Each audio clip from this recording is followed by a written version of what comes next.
Kobe, what's good? What's up, man? How you feeling? Amazing, great. Good, good. Another day. I just want to get like straight into it. First of all, I want to start off with your age. Welcome to the Old and Demand Everything podcast. You was the first one that I tried to get on. You know what I'm saying? And because I don't know, I just seen I liked how you was moving. You know what I'm Thank you. saying? I appreciate it. Because the first thing I seen was with the when you guys were doing the thing when the mayor was out there. Quarter zip link up. Yeah. So tell me what that was about. So with the quarter zip link up, we just really just wanted to get some guys out because it was a big what do you call it? A trend going on TikTok about how black guys or the fellas can't really, get a macho or look nice, and when they do, it's to, conform to the white society or whatnot. When really it's just like, nah, whatever we put on, we black kings at the end of the day. We know how to come out, we know how to articulate, do all those things. So what we wanted to do, we wanted to change that narrative that black guys can, we can come out with a quarter zip on, put a nice tie on, whatever the case may be, and we got a bunch of guys together because, again, a part of that narrative is that when you get a bunch of guys together, black guys, it's negative or, is drama or violence. No, we gonna push that, change that narrative, Yeah. push the limits and say, hey, we can get together, we can look good, Mm. and we know how to talk at the same time. Absolutely. You know? And so that is the official definition of the quarter zip boys, as far as the meaning and the concept behind it. Yeah, we know how to handle ourselves, regardless of what we got on. Okay, so it has nothing to do with the quarter zips that y'all was thinking about at first. Okay. No, it's not those quarter zips. I being programmed is crazy because I just wanted to start it off with that, and with that, welcome to another episode of the Old and Demand Everything podcast. I'm your host, Chief GeneralHail, and I have the one and only Kobe Lofton. All right, so that quarter zip concept is extraordinarily unique. You know Yeah, what I'm saying? definitely. Like I'm be honest with you, and it showed me that I was still currently still conditions in a certain way as far as to being able to I'm like quarter zip. You know what I'm saying? You weren't the only one, man. You weren't the only one. It is like after we did we did the headlines for the Chicago Nexus News, and Saw started doing a that. little bit, and I started just peeping your everybody's style and stuff like that. I'm like, wait a minute, they're talking about the the half polos and stuff like Listen, that. we had to make several posts quarter zips over quarter zips. If you get what I'm saying, so you're not the only one out there. I'm like, that's crazy, and but I'm things like that need to happen. I think so. Was that strategically done? Like, Absolutely. So again, it was quarter zips and matcha, right? Mhm. That's two things that necessarily in the real world Yeah. that where we come from, right? It don't go together. So Yeah. like I said, just really changing the whole aspect on what that looked like, Mhm. how we come together doing it, and how we just execute. Same thing y'all deal with. I see you guys converted term YN into YM. Young men, Okay. we a bunch of young men articulating, striving to be better. I love it. So who? All right. So quarter zip boys, right? Who exactly? What is that outside of what you just described, and who came up with that? So what happened really was it's six of us all together. It's myself, Justo, the CEO, Community Corey. You got Corey Phillips and Langston Harris. So what happened was I was actually pulled into it from my youth engagement aspect to bring young black men into it, right? Mm-hmm. So and outside of that, I do violence prevention. So again, with that whole mindset of okay, we have quarter zips, black men coming together. How is that preventing violence, or how is that amplifying voices, different things like that. So once we came together, it was already idea once I joined in, but instead of the quarter zip boys, it's actually the Biz Block Shy. So with Okay. Biz Block Shy, each one of us bring a different aspect to that group, what have you. So again, I bring that violence prevention, youth development things to it. And then you got Justin who brings, credit repair, things like that. Each one of us have different goals and different aspirations to move Chicago to a different level. I noticed that too. Everybody is unique within their own arenas. Absolutely. And that was another very creative and strategic move. And that's how you actually position yourself. Yeah, once you bring people together, it's oh man, it's powerful. Especially when it's not like random stuff. Like No. it's not. You could tell it was thought of. You know, you could tell you guys are properly assessing each We're other. very intentional, and Yeah. in every move that we make, we want to make sure we're intentional with it. We had an event shortly after that in December, right before New Year's, and it was the Chicago Elevation Night. So at that point, it was all right. We got the guys out. We showed you guys, we know how to come together. So with the Elevation Night, we wanted to bring the young ladies in as well. So how can all of us come together with the different things that we do and elevate, prepare to step into 2026 on a different level, being intentional and being prepared to take Chicago, like I said, to the next level. So you guys actually had the full preparation as far as in a business plan or something like that?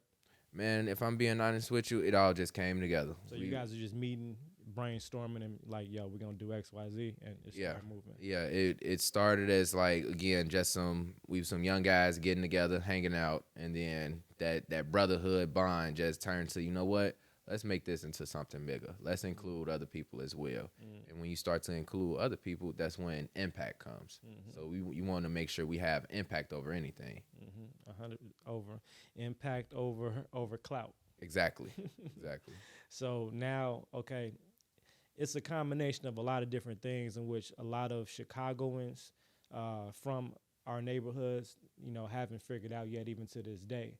So that's one of the main reasons why I wanted to reach out to you guys personally and open up my doors and give personal thank you. I appreciate shout you. out and respect. You know what I'm saying? Because you guys are covering the ground floor. You guys are doing it. You guys are pretty much not only of course you have the youth or whatever like that, but you're kind of like right, the generation right past the youth, right? Yeah. Which is connected directly with. Well, for me, technically, I'm still a part. Me and Corey Phillips, we actually still a part of the youth by definition or age group, right? Corey is 22 and I'm 23 myself, so we got a couple more years left of being a part of the youth. You're 23. Yeah. Okay. Which one? Who's the oldest? I want to say it's Corey Dooley, Community Corey. And how old is he? He's 30. He's 30. Nah, none of us are 30 yet. Nobody hit the 30 piece yet. Nah, not yet. We just got a couple of brothers on the other side of 25. Gotcha. Okay, so you guys are the youth. Yes. You guys are the representatives for the youth. Making a change. Officially. Okay. Considering that, you guys, okay, it's still categories of youth or age brackets and stuff like that. So you guys are still the head of the youth generation. Then of course you have the under 16, right? You see what I mean? Things like that. And then you have my generation coming in. I'm 40. I'll be 41 April 1st. So and then you got the generation before my generation. So but like being sort of center, I'm able to kind of like see like, you know what I'm saying? Like I can see when something's done and when something is being done effectively and intentionally, and something that's a necessity. And I can't even take all the credit, or we can't take all the credit, right? Because we still have mentors and people, like you said, ahead of us who help us shape our decisions or, guide us so we don't make the wrong mistakes, different things like that. So we definitely attribute a lot of like wisdom and insights from the older generations because we can't do it alone. We got, it's one big community, right? So what have you guys done that can impact us so we don't do the wrong thing, or we can make sure we stepping into the right room, stepping into the right places. So it's definitely, claps to you guys. Yeah. But you know what? I still have to make sure people have to understand the science behind what you guys are doing, because the thing is that it still shows evidence that I haven't really seen. You see what I mean? That I know a lot of people, my generation, older generations, or younger no generation in Chicago, I don't think has seen many groups of men, let alone individual, mainly groups. You have individuals that surpass different things individual success and stuff like that. But who cares about individual success? You know, if it doesn't impact people, you know, the people around you, the community and stuff like that. So, so what you done came up and got a record deal or NBA contract, you done moved, you know, and you know what I'm saying. So this is different. You know what I'm saying. What are you doing to impact the people around you? That's what matters. Yeah. So again, it goes back to the environment. So still, in order for you guys to be successful and to have the impact that you've already have and the impact that's coming, you guys still will have to have the mindsets at the age that you're at right now to be able to even receive the information, to know that you need mentorship, to be able to take in information that's coming from these influencers, the people that influence your mindset, and you know, and to execute, to understand, like, yo, we need, because you could have got caught into the clout wave. You see what I mean?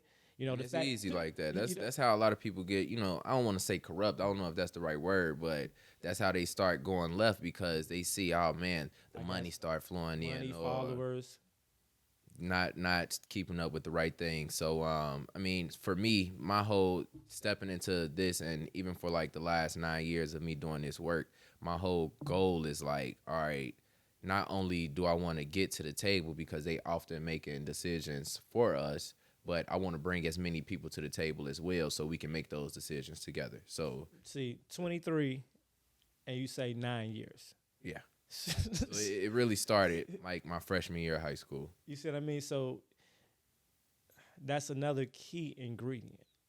You've already been sculpted and molded into this path. You already, when you hit that 10 mark, right? It's like you're at the level of, like, you know, where you start to be able to say, like, yo, I'm an expert in this. I'm a, you know, X amount of experience in this area, that area. You know what I'm saying? It's like, it's that stamp. You see what I mean? Based upon experience. So although you're at the age 23, you already are at the point of reaching the 10-year benchmark in your field. Yeah, so I just made 9 years, January 15th, Martin Luther King Day. That's when I first received my initial training.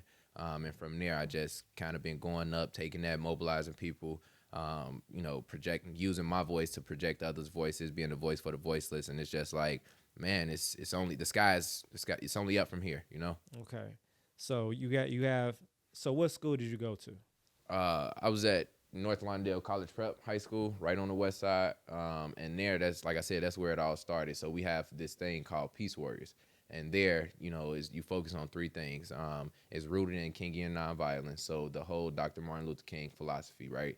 But at the school level, we focus on three things: intercept nonsense, interject love and kindness, and interrupt nonsense, interject love and kindness, and being ambassadors of peace. So being that ambassador of peace has taken me 27 states, over 150 cities, right? So just, again, mobilizing people, being effective, having an impact over, again, clout. Because once you have that impact, people remember who you are. They want to bring you back. And then it's like, all right, how not only am I training you, but I'm training you so you can be able to train others. Exactly. Okay, so now tell me a little bit about that. So it sounds like you've been doing some touring. That's what it sounds like. So speaking engagements and state to state, stuff like that. So back in 2018 is when I started touring. Like I said, went 27 states, over 150 cities, just being an ambassador of peace, raising awareness for the west side of Chicago. Okay. At the time, there was a community in Florida who experienced a terrible, tragic event at a school. And, you know, for us, it was like, this is what we're going through every day, nonstop. We work in it, we travel through it, you know, this is our lives, right? This is a trauma that we live in every day. So what we did was, being that interject love and kindness piece, right? As a school, we reached out to that school. And from there, that's where it kind of like, all right, y'all doing this work. We leveraged the attention that they had to bring us out. And like I said, bring awareness to the west side. Because it's like, man, how can this one incident take over America, right? When we going through this every single day. Gotcha. So just, and it's, I can't even just say like the west side of Chicago, right? You know, you got South Central LA, you got Baltimore, you got all these different places that experience the same thing, who don't have the attention that it needs. Yeah, exactly. 100%. So,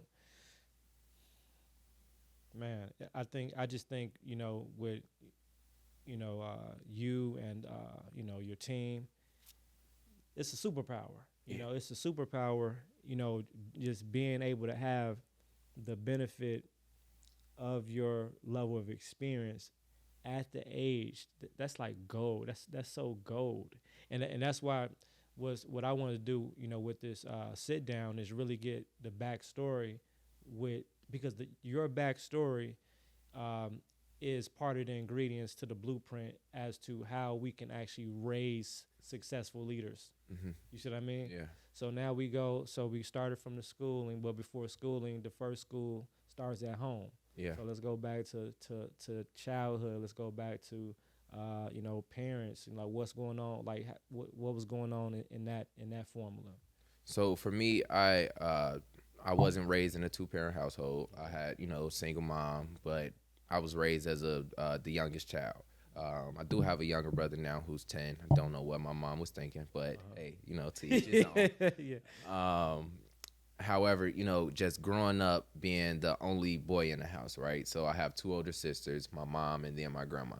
So I was really the man of the house at an early age, right? So understanding what that means, having responsibilities, different things like that. But even outside of that, it's just, in a community, at some point we were able to be outside, but at the same time, knowing Chicago's history, it wasn't too much outside you can have. Street lights come on. You better get your butt in that Mama house. calling out that. Yeah.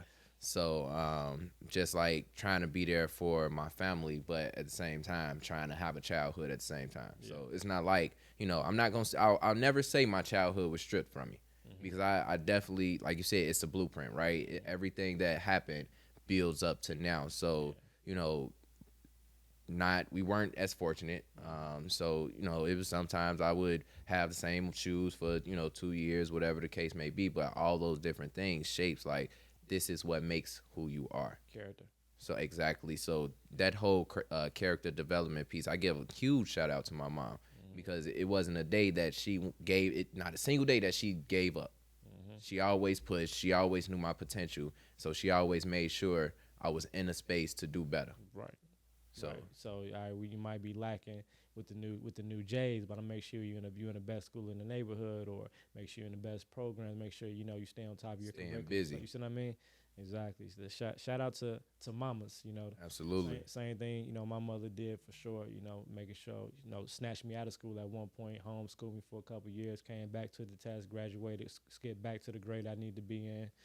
Always had extracurricular activities, just extra anal about academics and things like that. Make sure I was in different sports. Keeping you busy. Yeah, gymnastics, karate, swimming, this, all this different stuff that I know that, and now as a father, that stuff has always been expensive. Yes.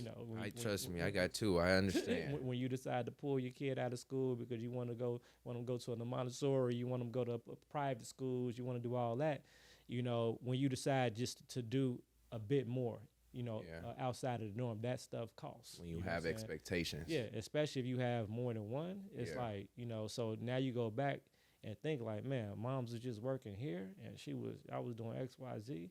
Yeah, no wonder why she was stressed out. No wonder, you know what I'm saying? Now I understand. You see what I mean? Yeah, and I seen her going to school, going to work, doing all these side things hustles, at the same time while being a parent. Same time. So it's like me seeing that shaped me to be the parent that I am, that today. So it's like you said, I know that it's expensive, but I know where it led me. So it's like, all right, I'm just going to have to chalk it up and, do what I got to do, because if I want my kids to be better than me, I'm going to have to do it, right? Better resources. The idle mind is the devil's playground. So it's like, you better believe it. You got to keep them busy. 100%.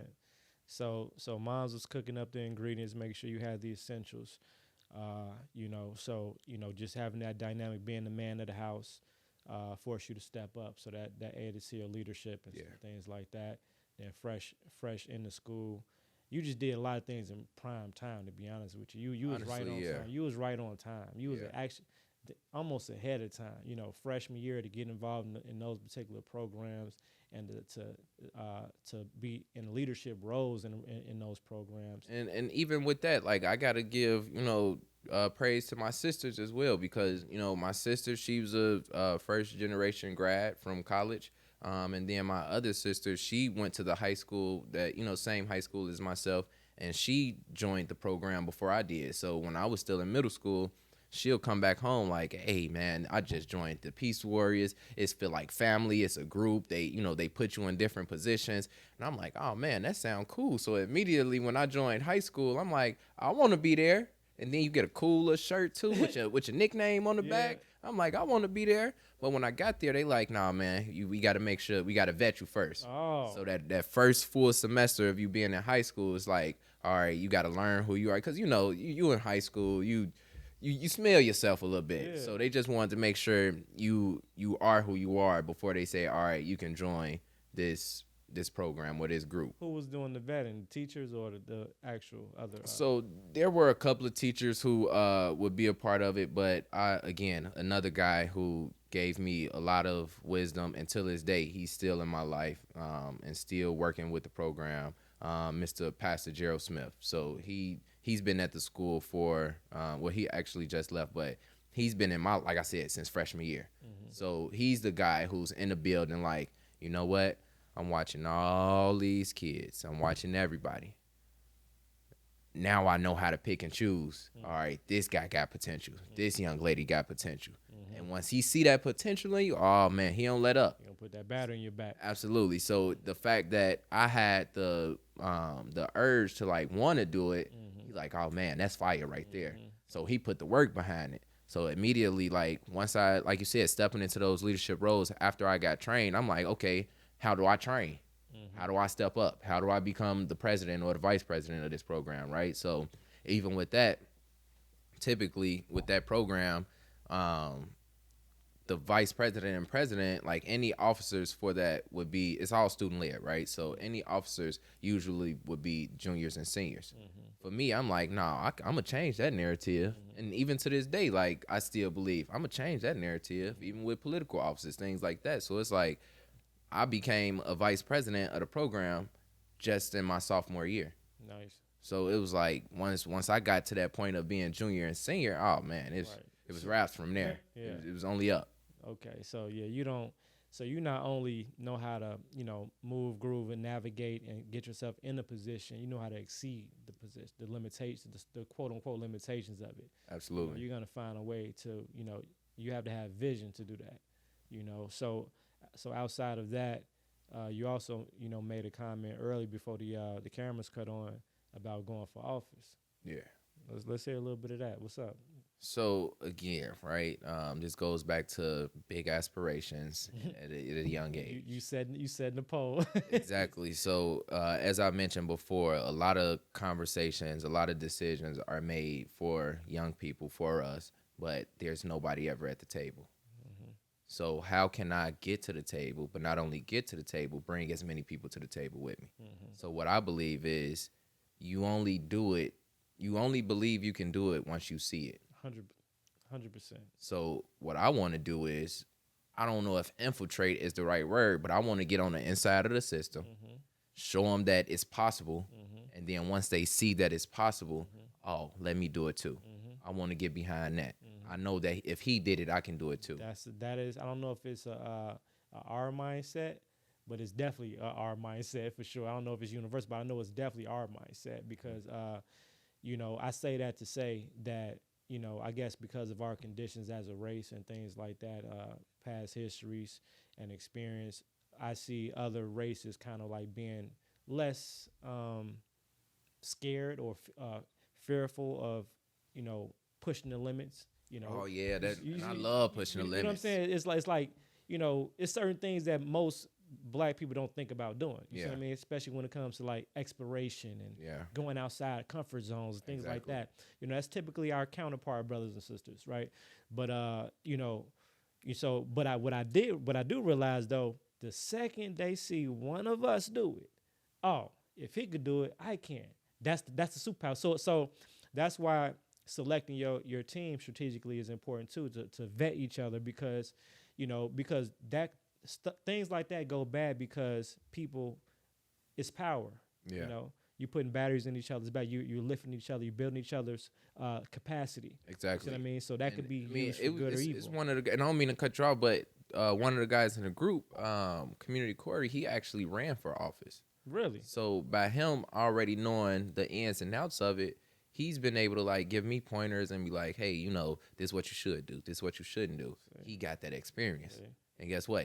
Like I said, he's just a couple years older. He got that experience, and he's giving me that wisdom. Like, hey, bro, don't make those same mistakes. Be careful with what you're doing. See, and that's what it's all about. Inside game, and it's amazing just being able to be a part of a brotherhood of trust. You see what I mean?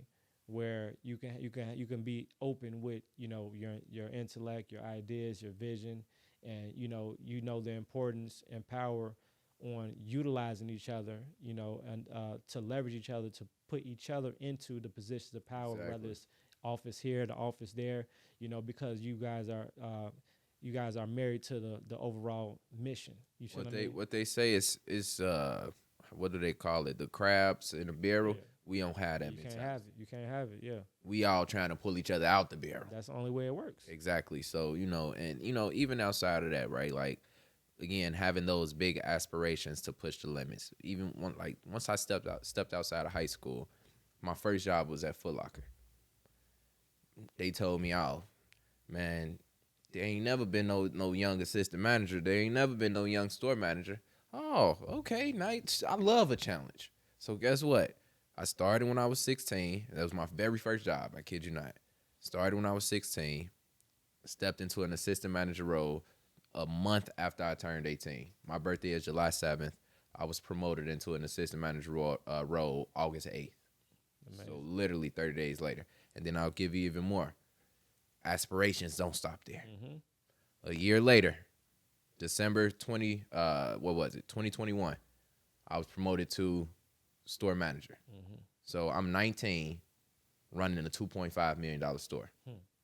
So that gives me a lot of more insight, a lot of more, expectations, a lot of, exactly. Now I know how to hire people. I know how to fire people. I know how to have, uncomfortable conversations. I know how to control a budget, different things like that. So it's all about bringing all these different in. And listen, one thing you just can't tell me is you can't do. Because guess what? I will never forget. I was watching Bernie Mac at a young age. You know the Bernie Mac show. He be going crazy on Lil Jordan now. Yeah. He say, don't say can't. Can come before can't. Right. And that just stuck with me from there. Mm-hmm. Like, even with my little brother, I be like, dude, you can't say can't. No. Even with my son, you can't say can't. No. Because can comes before can't. Yes. And as long as that's possible, you can do it. Mm-hmm. And that's my mentality. Like, even with public office. Oh, you young, you're not gonna be able to get in office. Mm-hmm. You young, you don't have the experience. Mm-hmm. It's really no such thing as I can't for most things. And we even got to be careful with the phrase, I'm gonna try. You see what I mean? Because that's like the kinfolk or, relative to I can't. You giving yourself room to fail. Exactly. I can. I'm going to. Yeah. One way or the other. And what happens is people don't understand the science behind that. That means you're gonna put forth your effort to the greatest of your ability. Going in the direction you thought you need to go in to access that door. Mm-hmm. Now you might get to that door and realize that you simply cannot. It can't be unlocked in that direction or that way. So now you're forced to be what? Creative. Mm-hmm. You got to figure out a different route. That's it. Now a different route probably wasn't there, but a leader creates a different route. So now you created a whole different route and a new access point for you to get in. But now that you got in, guess what? Everybody can come behind you. Because guess what? I'm not finna lock that door behind me. No, and that's the science. We propping that door open. Come on, y'all. Everybody come on in. Exactly. I'm on it. Man, you gonna get me started right here. I get it. I trust me. So that's why, like I said, that's why I had to reach out. I know. So if when you have certain levels of experience and stuff like that in life and general business and things like that, and just a certain mindset, what you're seeing, even though you're not inside of that particular group. You have to have certain elements in order for that to work, Yeah. in order for you to be as confident as you are, in order for you guys to be moving in circles and arenas the way you guys are doing, there's certain absolute truths. You see what I mean?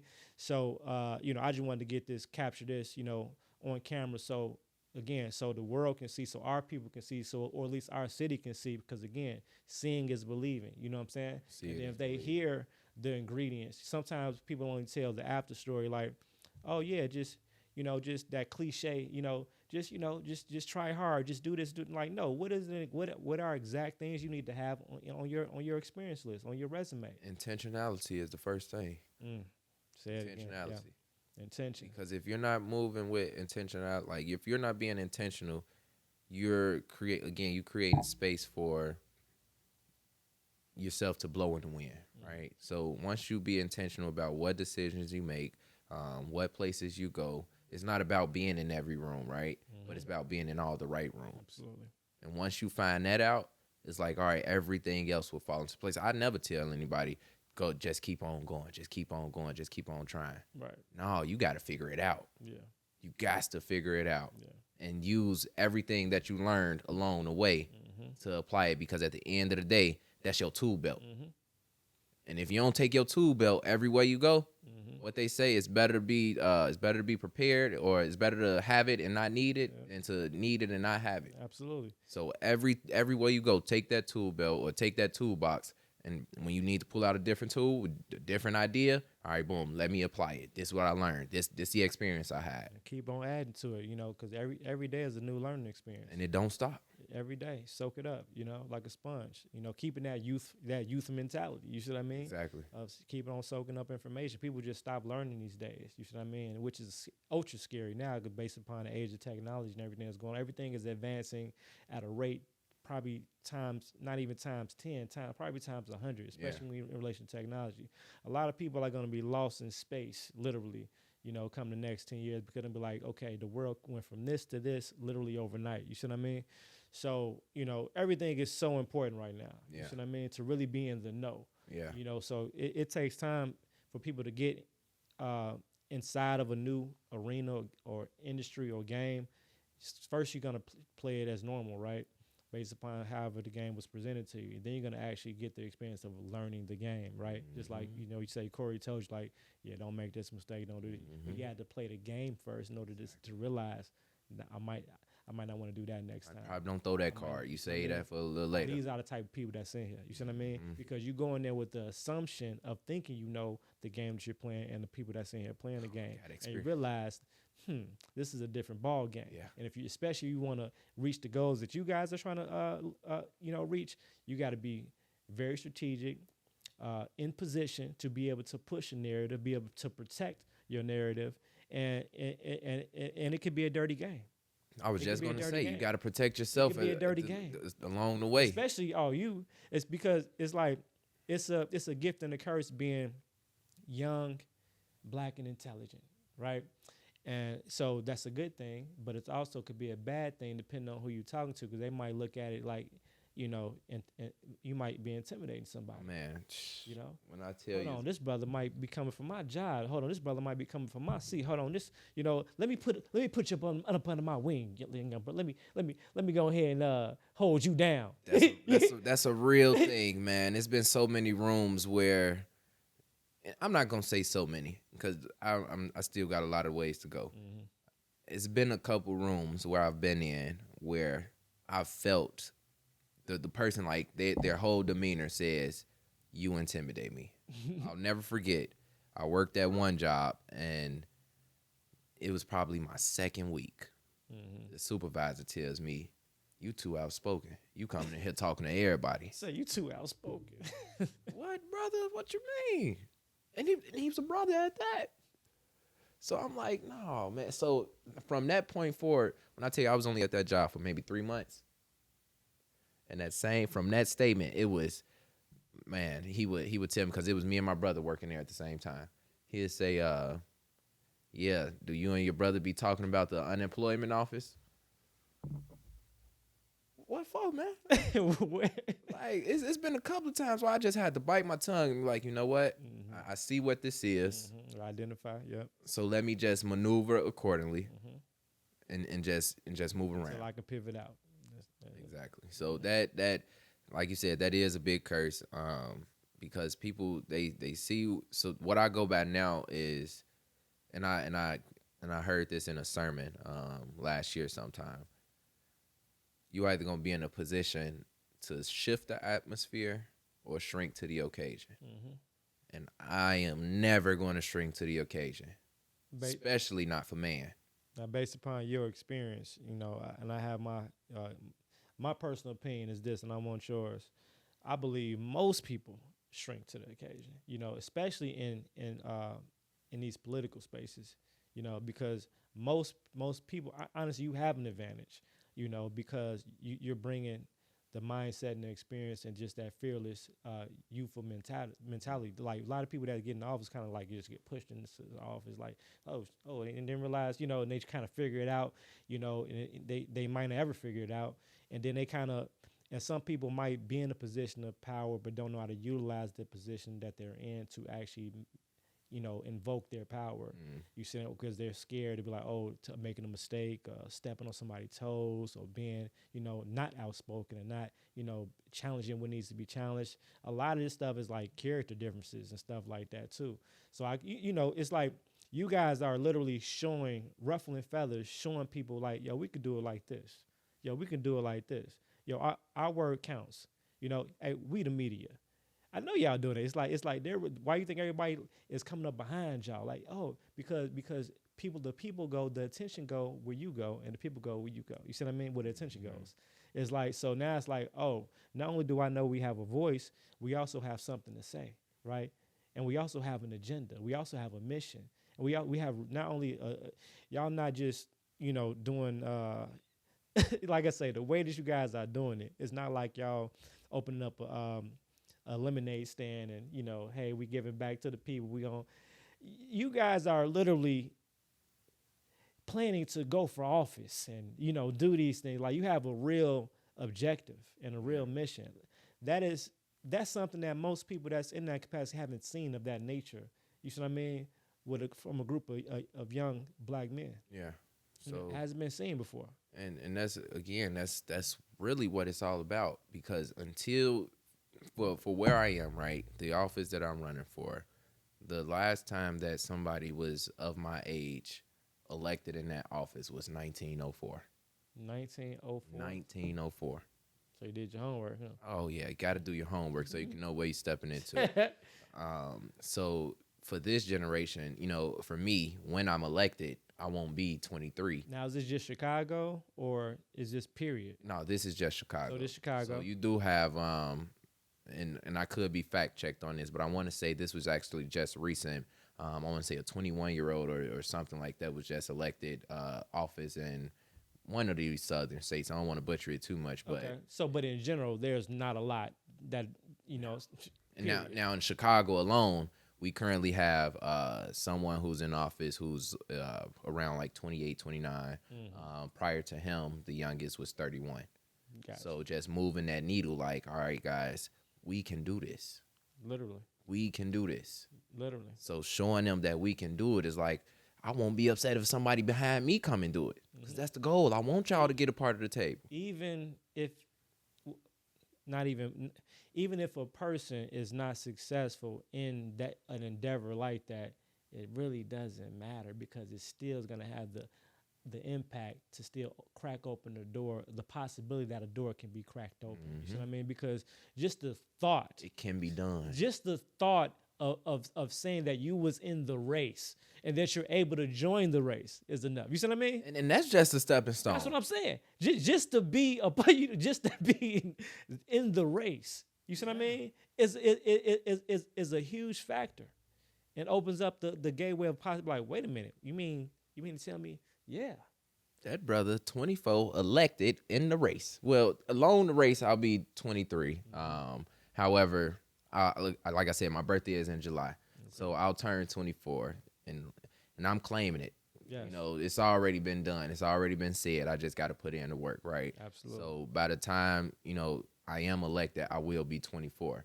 However, for this generation, I can say I did it. what they say, what Nike say, just do it. Just do it, baby. That's do it. Just That's do it. I love it. I love it. I love it. I love it. I love it. And the thing about it is, I love it so much because it's so possible. It's crazy because I know you guys already see where you got the upper hand. You know what I'm saying? A lot of the old schools that's doing stuff the old school way are they falling behind on how to one of the most important things is how to stay connected to the people. And the world is always changing. The world is going in the youthful matter. And the way that I stay connected, right? So the position that I currently hold, like I said, youth development. So I'm currently a behavior specialist at the same high school that I graduated from, and that's at NLCP. But my whole idea or ideology, right, was back then when I did that traveling 27 states, over 150 cities, I was 15 years old. Okay. Like I said, I was going into my sophomore year. It was over the summer. And back then my mindset was like, man, if I can do this all over again, I absolutely would. And mind you, like I said, I was single parent household. Mom didn't have to come out of pocket for anything. Because you was making it happen. Making it happen. So from there, it was like, okay, if I can do it all over again, I absolutely would. But since my mindset has changed, like, okay, how do we activate the youth? How do we, keep them going to say, all right, I can do that. Right. Again, seeing is believing. So my mindset shifted. So now it's like, how can I put other people in a position that I was in so they can believe and so they can see that they can do it too? Yeah. So this actually upcoming next month in February for Illinois Black Caucus Week, we taking some teenagers down to Springfield. That's what's up. Okay. So the capital, huh? Yeah, so they can see, all right, we got black individuals doing the work, making the decisions, so they can see I can do it too. Another important why this is an absolute necessity, because if this is not done, it's like only you guys can do it. You see what I mean? Only youth leaders can really have that much of an impact on the youth to that degree. You see what I mean? Because if not, it's still going to be the area of doubt inside of the minds of the youth because of the age gap. Because it's going to be like, well, think about it. It's like, well, because that's how the world programs. Well, you can't do this until you're that old. You can't do this until you can't get your permit until you're 16. You can't do this until you're that. I have to be this old, right? Like, again, if you haven't seen nobody in office, younger than 31, you're gonna think like, well, I got to be 30. You see what I mean? You're not gonna be thinking that, going into your 20s. Exactly. You see what I mean? So, just seeing that, I'm just glad to know that the black community is gonna now finally know, not believe, that you can be more. you can grow and become successful outside of being a rapper or a basketball player. You can do more. There's more options. And matter of fact, the doors are even wider, and the gates are not flooded in these arenas. There's so much open space because nobody's going for it. We keep standing in this long line trying to do the same thing that we see everybody do. That's always the worst investment. Athlete, influencer, celebrity. And you're going by chance at this point. By chance. Now you're playing chance instead of playing. You're playing checkers instead of playing chess. When you can strategically position yourself. And you can put yourself in that position first. And then go do that. That's it. That's all it's about. Literally. Because guess what? I've put myself in a position to influence people personally. Leadership. Like I said, leadership development. So guess what? I have an opportunity. You asked me onto your show, right? So guess what? That influencer is coming in. I don't even got to work for it. I mean, I'm working for it, but it's not like, okay, oh man, my everyday is I got to be an influencer. I got to post. Exactly. I got to do this. Right. No, it's gonna come with the work. It comes with, because when you're putting in the work and it's real and authentic, it goes with the territory. Everything else gonna follow. The only thing people got to make sure that they understand is that don't pollute the brand, right? It's like whatever you could do a million things. Like a lot of us get caught in trying to do everything. Sometimes you gotta wear multiple hats, especially in the start, in the inception of a new business and stuff like that. But everything you do in relation to whatever you're doing, make sure that it complements with the ultimate goal. And that's what Biz Block Shy is all about. We not all trying to wear all these different hats. All right, you got this expertise. You got this expertise. I hold this expertise. But guess what? Each one of those complement one another. Exactly, it's a necessity. If an opportunity comes in, oh, that's you, huh? Oh, that's you. That's you. See what I mean? Although that doesn't limit anybody from having experience and skills in these areas. No, because you have guess to be what? multi-trained. We just had a meeting not too long ago with the 6 of us, and what we went over was, all right, this is your expertise. Again, this is your expertise. So what we're going to do is each month or every other month, it's 6 of us. It's 12 months in a year. Each of us going to put on an event. That's yes. And then each of us are going to support one another in those events. That's how you do it. That we literally had. I literally broke down that science to my team recently, as far as, and actually, Chicago's behind schedule on figuring that part out when it comes to leveraging events and partnerships and stuff like that with events. I agree. Actually, I learned that from my partnerships with some of my brothers I have in Atlanta.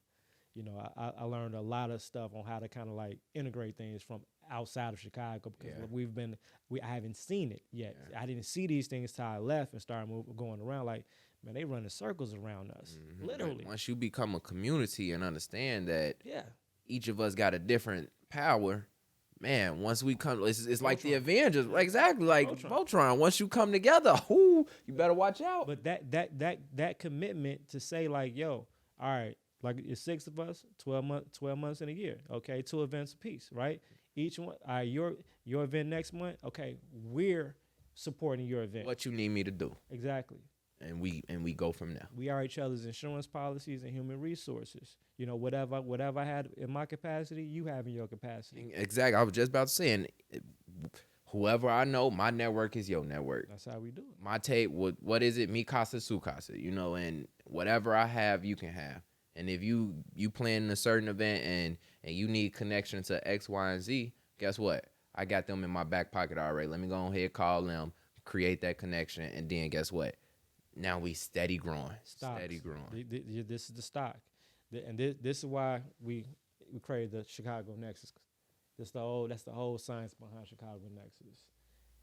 Reciprocity amongst men and women that have a collective interest. You see what I mean? That's good. To proper strategic placement while we leverage position to gain overall power, to be able to empower. We have to gain power in order to empower. You see what I mean? That's good. That's real good. That was the whole science. I might have to use that one, man. You got to gain power to empower. That's good. That's real good.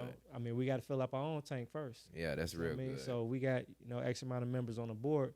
We just got to make sure we're dealing with the right people that know how to pass that nozzle. You see what I mean? Yeah. So none of us around there. We can't afford for any one of us, any partner, any teammate, any brother to run out of gas.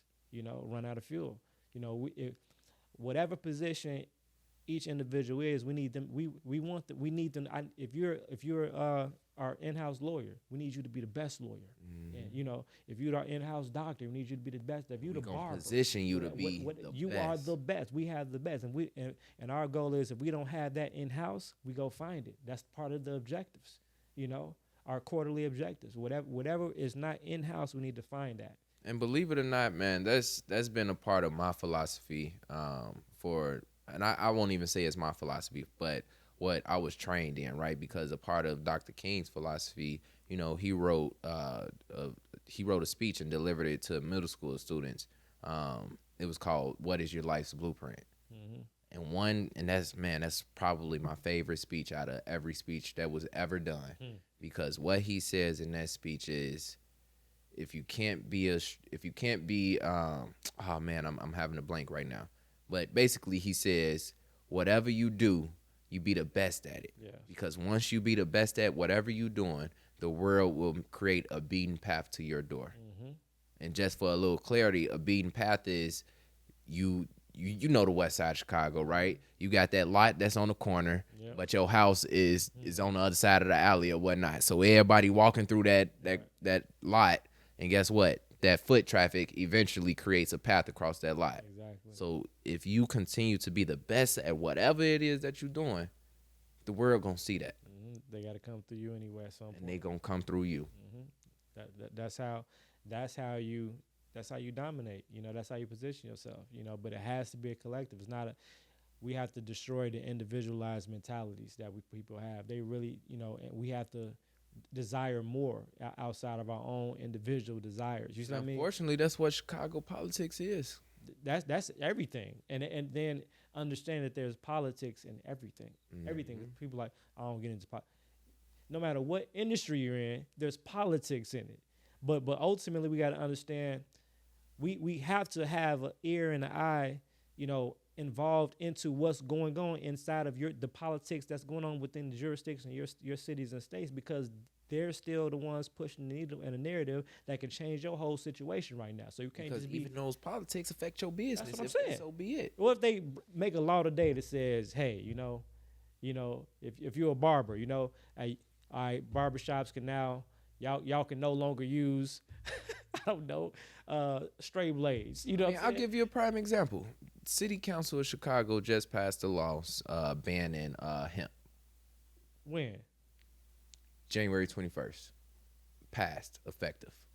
This year? Yes. So 2 days ago? Yes. Wow. So effective, unless it get vetoed, effective April 1st, any small businesses or local businesses that's not under, and I don't want to butcher this either, but you have to have some type of national or a state level, certificate or whatever to keep your business. But if you don't have that state level certification and you only under a city level certification, your business got to close by April 1st. So people don't know that. Bruh. I don't do politics, right? I don't do politics. Yeah, okay. It's your business. So what you gonna do about it? You just gonna let them walk over you? Okay, one more time. What's the news? Can I pull my phone out or no? Please go ahead. So I don't want to. I'll tell you exactly what it is, because I had to do some research myself. And it's really crazy. So reporting live in real time, this is exactly what we're talking about right here. And this is major. So I'll tell you right now, it's the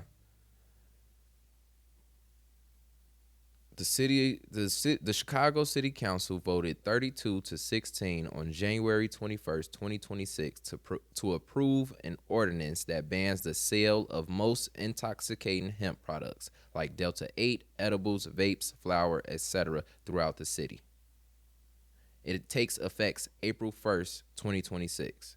The ban is designed to stop unregulated hemp-derived THC products that some officials say are being marketed to young people. Okay. So don't get me wrong. Yes, you have the people who's out here that's, doing things illegally or whatnot. That's not why they're doing that. They don't really care about that stuff. All right, so it's a business move. Yes, because they're trying to conquer the market of THC. Exactly. So if you got people out here pushing the hemp, getting around that, because they still have hemp products that still get people the same effect.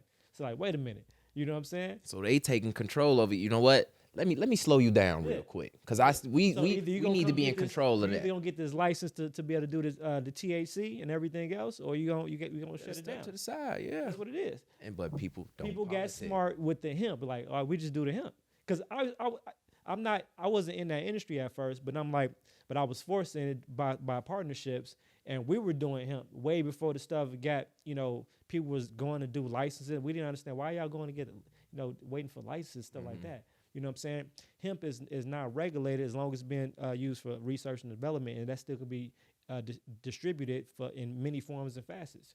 And so I'm like, all right, cool. So we going state to state and providing people with the certifications. And then once we start doing the tours, providing people with the certifications, now here come the states starting to talk about the legalization now all of a sudden. You see what I mean? So, it's a chain reaction. You see what I mean? So, okay, cool. So I didn't even know people was actually doing. I did. I didn't realize because I know Illinois is always heavy on control and stuff in general. No matter what it is. Statement. But what's interesting about that is I know exactly what that means and why they're doing that. But I'm curious to know that because there's a shop down the street, and it's still completely illegal in Indiana. So, but there's a store down the street called Lifted, and it's right next to the Anytime Fitness. And I used to ask every time I leave the gym, like I'm reading the label, the sign, like how was that possible? I'm thinking like for 3 months or so, I'm like, can't be. Something told me to go in there one day, walk in there, hit my face, aroma. You know what I'm saying? Yeah, I'm had like, to do it. I'm like, so I'm looking at all the product. They got everything. They got infused wine, other alcohol. They got edibles. They got all whatever. I'm thinking like, well, let me just get a little trial pack of, I don't really, I just want to see what's going on up here. Right. But I'm asking like, bro, how are y'all doing this? How you operate? And he flat out told me. And when he told me, it was like a aha effect because I'm already aware of that. You see what I mean? So there's a lot of things you can do in general in relation to particular substances if it's done for religious purposes, and or depending on. See, people get caught up into words. Words have are the legal classification. Like if you have like when Capital One was trying to convert itself from being like a traditional like credit card company, stuff like that, to become a bank before but it was a transition to bank. They didn't just go to bank. They started off as the Capital One Cafe. And it's not too many of those. Cafe, right? But when you go into an actual physical location like the one downtown, it has the appearance of a bank, a little flavor to it, but offers just pretty much the same services as a bank. ATM, teller. Classification is based upon the words that you're using. You know what I'm saying, for one. And then the purpose of business. So that's the same thing dealing with when you comes to marijuana and you're talking about hemp. Now the game that he told me, I said, is that this is free game, is that outside of the religious purpose and stuff like that, that's how we were doing it, legally or lawfully. But so what he was saying was like, yeah, they had like X amount of pounds and stuff in the back outside. He like way open about stuff, you know what I'm saying? And young dude, young black dude. Yeah. You know what I'm saying? Listen, ain't nobody waiting. You gonna push the limits as far as you can. I ain't gonna break the rules. No, there's always a legal way of doing things that people have people be chasing the wrong bus. I'm thinking like, first of all, we're in Indiana, first of all. And you're dominating the space. You have no competition because don't nobody know how you're even doing things to this capacity. So not only is Illinois the way it is, technically you still got people coming from Illinois and you got Indiana. I say, how are y'all doing this? You up? And he was like, basically, I say there's a law and regulation against the Delta type, and basically all you have to do is grow the crops to produce I don't know if it's Delta 9, Delta 10, whichever one of those is banned. But you can grow any of the other ones and produce and distribute any of the other ones. And then if it is, let's say if it's Delta 9, you can. The problem was if you don't know how to cultivate the crop, I'm using the terms they're using, then let's say if you can grow Delta 8, all right, cool, I got Delta 8, but the problem is if you're selling it to be burned and smoked, as soon as the herb hits fire, it turns into Delta 9 or the other Delta that don't quote me on that. That's what. So you have to cultivate it a certain way. You're creating it as one thing, but it's up to you how you use it. That's gonna create the other thing. Yes, that's free game. Major game. That's free game. Major game. So they not working out of, like you said, it's not unlawful. No. But now once it's sold to you, It's up to you how you use it. It's up to you what you get from it. Now we're gonna sell you all these variety packs. We got the infused this, we got the edible this, we got all this. We don't have a necessity to sell you anything, to burn or whatever like that. Now, if you choose to do whatever like that with whatever we give you, that's on you at that point. But I believe whatever they sell that is smokable. No, that's part of the law too. So they can't sell anything that can produce that delta either. So whatever delta they produce still gives you those effects, but what they've done was they've cultivated the herbs, the hemp, to be able to produce particular effects. So that's how they can determine, okay, these strands mixed together will give you energy. These strands mixed together will give you focus. These strands put together would might work towards anxiety, help you fall asleep. And all these things are true. It's true.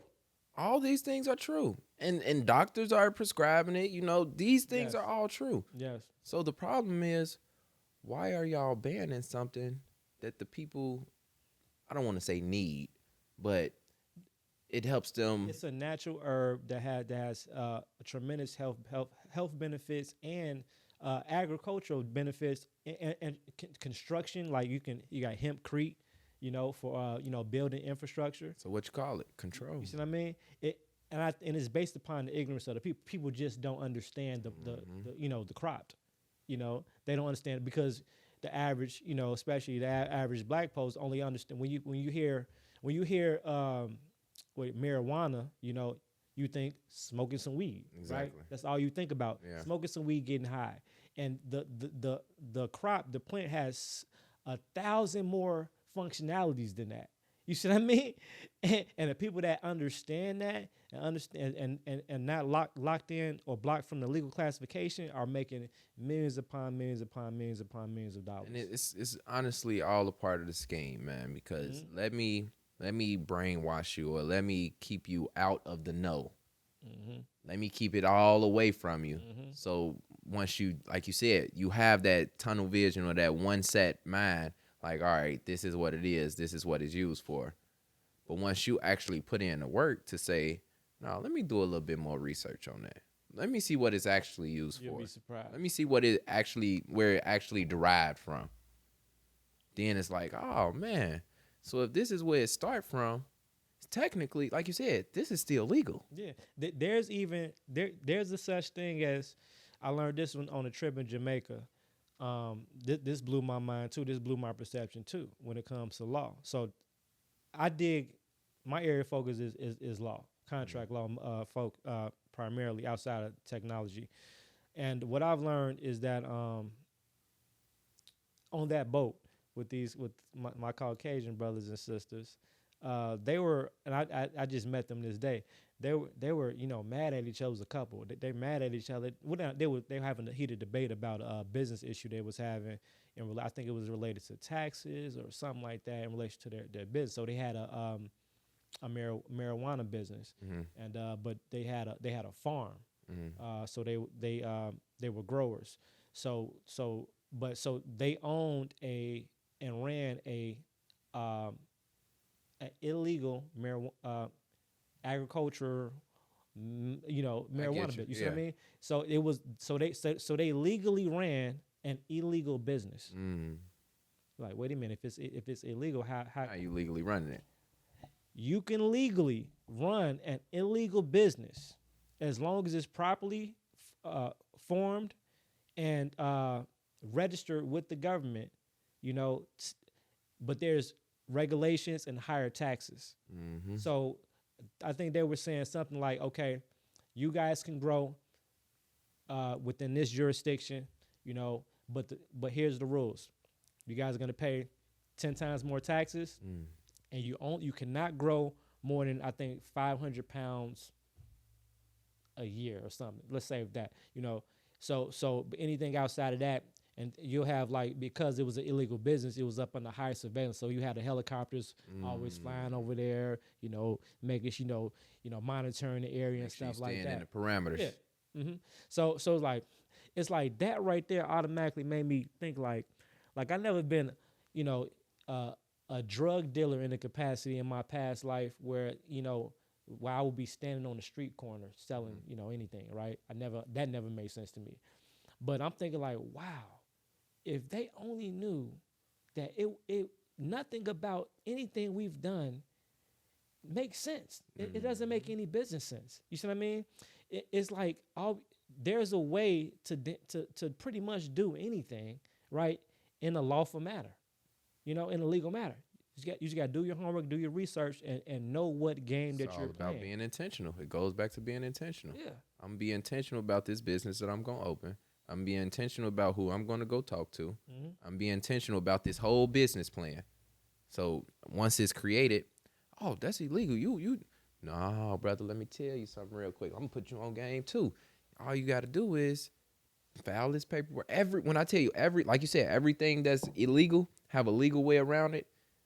It's a form D this, form A that, form something to say, all right, this is what we're going to operate. But like you said, these are the classifications that we're going to have up on it. Yeah, that's it.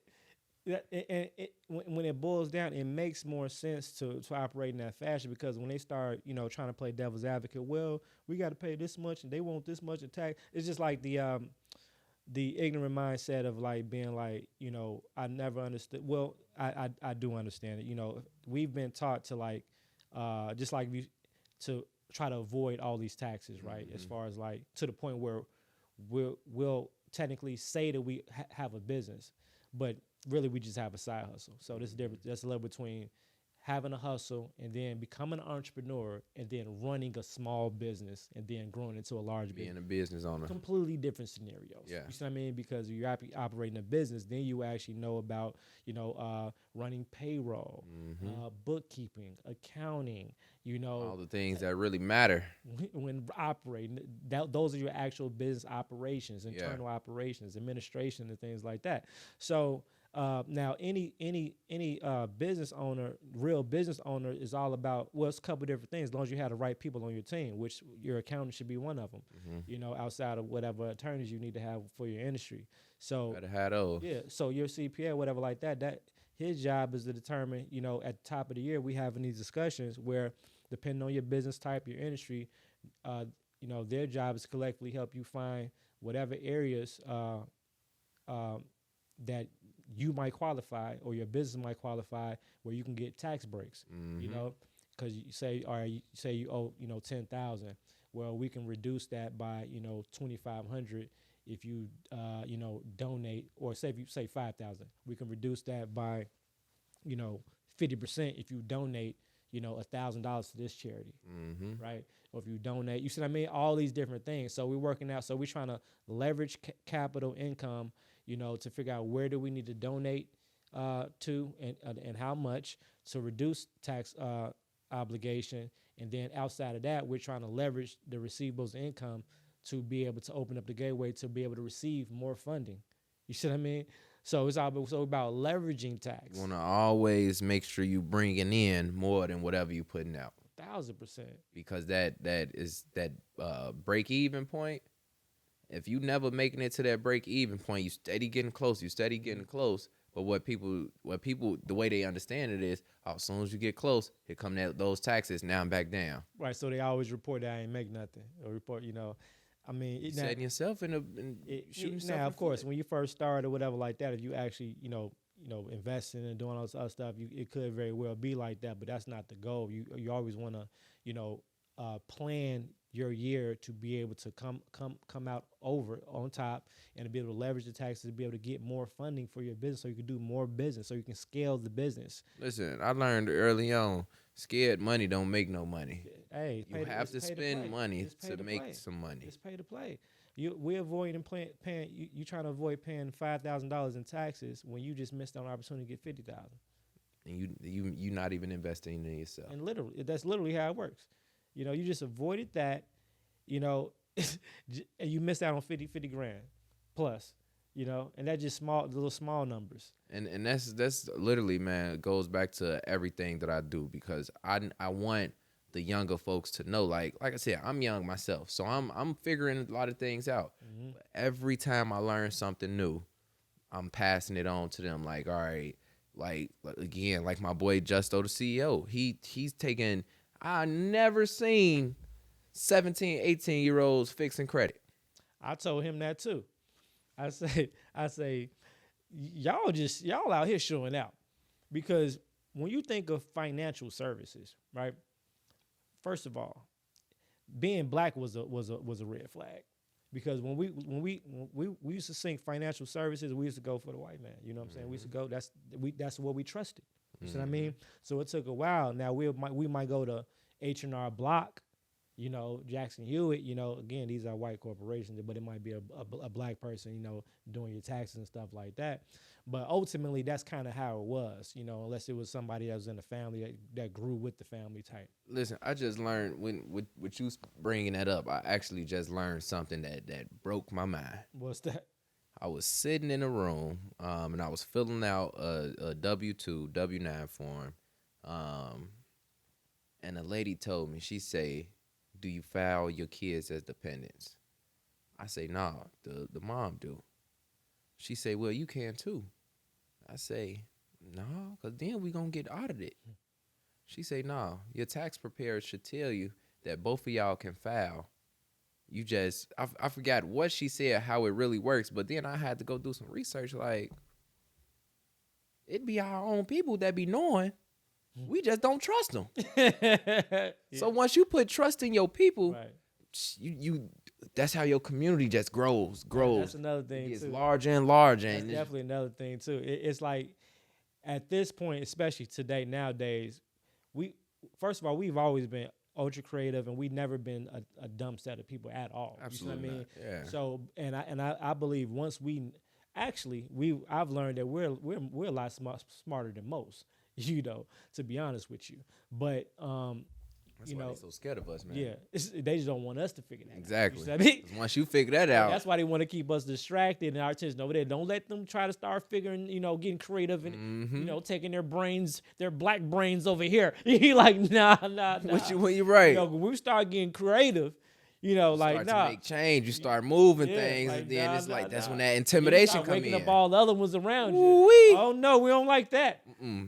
Let's go get that brother right now. Let's go distract him. Let's put something out there to distract him, send him a whole different direction. But stay of course. The people got to be ready though, because if not, it's gonna be like that. The movie Django with Jamie Foxx. Oh, that's one of my favorite movies. You remember he got free like the second time they caught him, and they was in a wagon, and he had I think they shot the slave masters, and then it was like him, like two other slaves. He jumped out. He's like, "Come on, nigga," and they was like, I don't know. You free, bro? Come on. They couldn't move. Still, the masters still got him right there. And then even in another part of that stands out to me. I can't think his name, but the dude that Samuel L. Jackson played when they first pulled up to the mansion. And he talking to him crazy, like, you see this man moving around freely. You see him on a horse. You see him doing whatever he want to do. Yet you still talk to this man crazy. Got on fly clothes and everything. He cleaned up nice. And you still talking to him like. This is a different type of nigga. You know that, right? Man, it's got to get us out that mindset. Mentality is something else, But I do know that we are so far behind as a culture and a race. Unfortunately, we can't do a lot of waiting around because we have to cover ground and catch up. You see what I mean? That's why I tell people, like, you have to stay within reaching distance, meaning that, all right, we moving now, we going. Catch me at the pit stop. I'm not slowing down and stopping, but stay in arm's reach. I can reach down, but if I start having to keep going downstairs and because I might not, it's not enough time and enough strength to keep slowing me up, building yourself right back up, because now it's going to get hard to get back to the start, to the point that you were just at before you had to go back down to go reach for somebody else. Never make that breaking point, that break even. You never do it. So, and that's a big role that I play. Again, like I said, about being a behavior specialist at the school is because you got so many people that's from the older generations or whatnot that's ahead, right? So it's like, all right, how do I bridge that gap so y'all don't feel like y'all steady reaching back, but they want to reach for it, and they want to stay in arm's reach. They got the drive, but how do we activate them to keep up? Yeah. Well, allegedly, I think it's allegedly that you know, the other generations are ahead. I think they behind. I'm with you when you're right, man. I don't think it's nothing alleged about. I don't think maybe you just didn't want to say it. I said it for you. They behind. You know what I'm saying?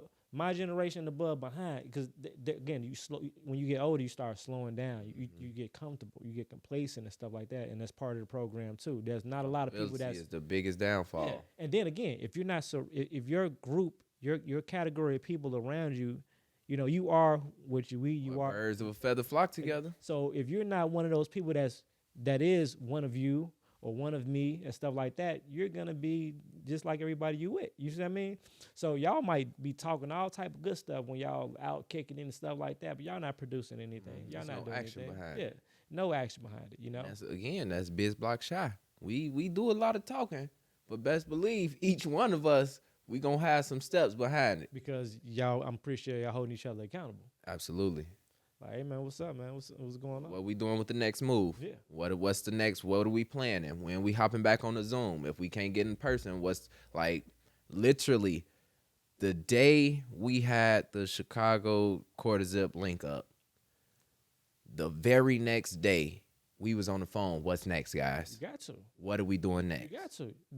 You got to evaluate the situation. All right, what y'all think? What y'all think about what happened? All right, okay, cool. Proper assessment. And we had input from outsiders. Yeah. We had our takeaways, and that's how we built the next event. And that's how the next event was even more powerful.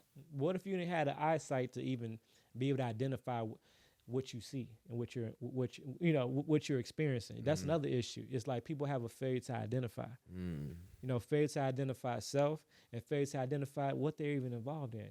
Because you could be in a room with the most powerful players, you know, in the game, but if you don't know who these people are, or you're missing out.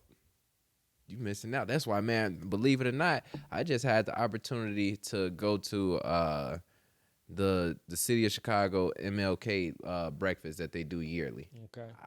Honestly, I never heard about it before this. But when I got the opportunity to say, hey, we need you to come work this event, oh, guess what? I'm finna work it, and I'm gonna work it well, because not only was I working, but I was meeting so many different people. Like, how can I benefit you, and how can you benefit me? Now, I didn't know. I had a list, and on this list, it had all these different people's names. Some of them I knew. Some of them, you know, it was some elected officials on there. It was some, like, you know, different people, all from all across Chicago.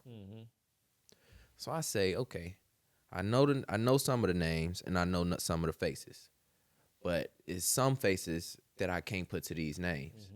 So guess what I'm gonna do? You hear me? Get on LinkedIn, get on something. And I was just kid you not. So my supervisor that told me to come to the job, we sitting down having a, you know, confidential conversation or whatnot, and he telling me, oh, this is what I did. You know, I have umpteen years experience in this, that, and the third. You know, and I allow him to, you know, speak, because you earned that. You worked for that. But immediately after he was done, I say, oh, I did my research. I know who you are. Oh, yeah. I ain't get here by no mistake. Yeah, exactly. So it's like, when I was in that room, I say, okay, I don't know who you are. I mean, you may not know who I am, but I know who you are, and I like to introduce myself.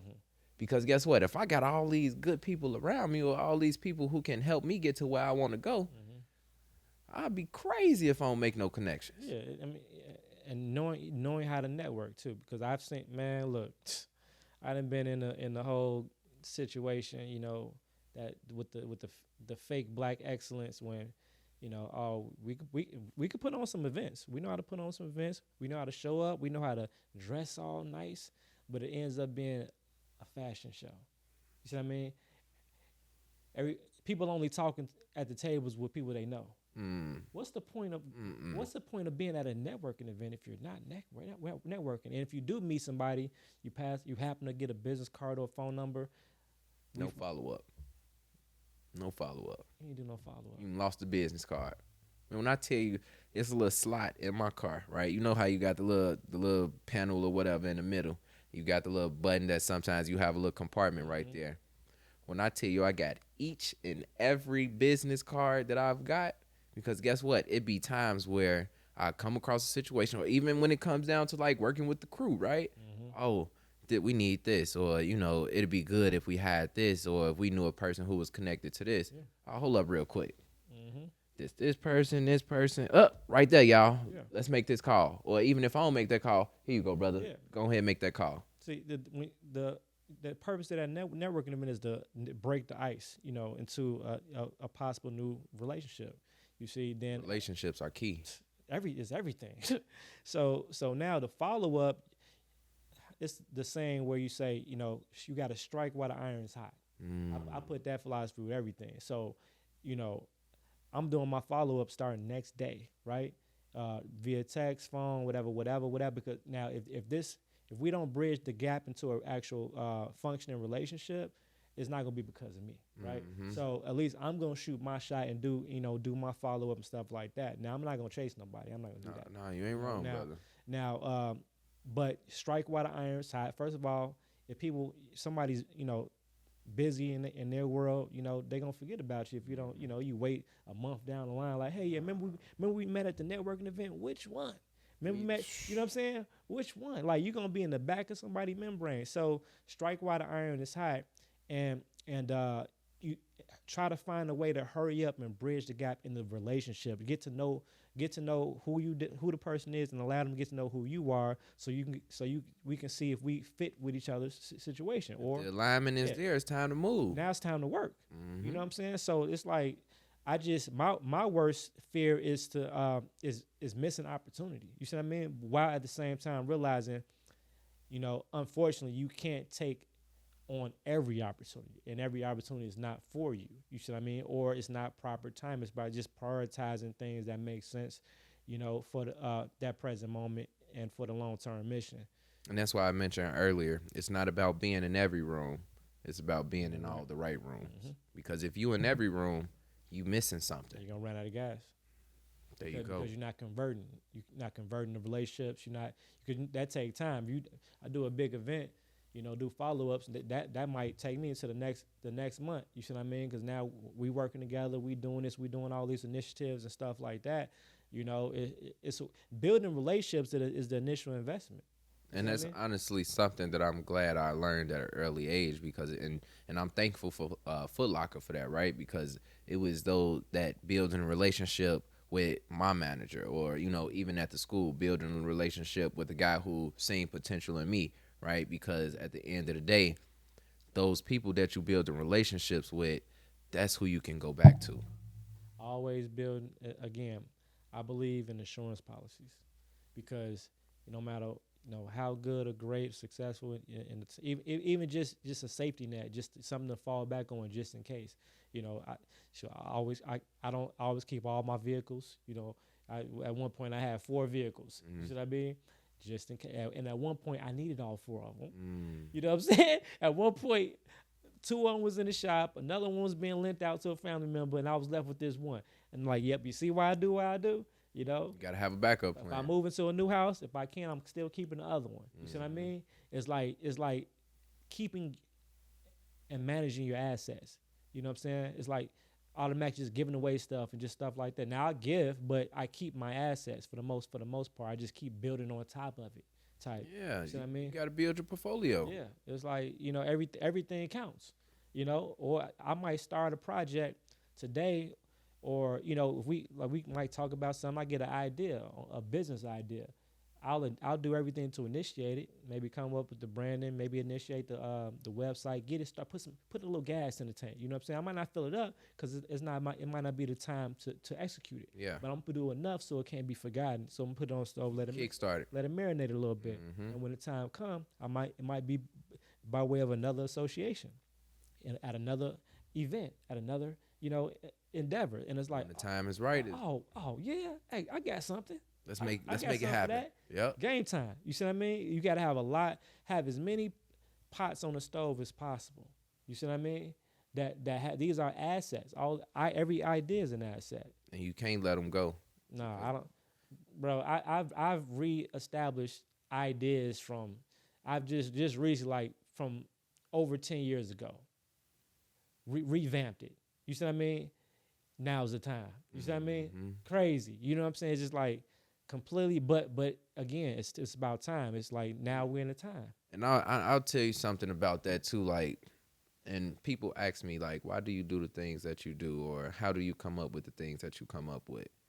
It's for me. It's a difference between ideas and visions. 100%.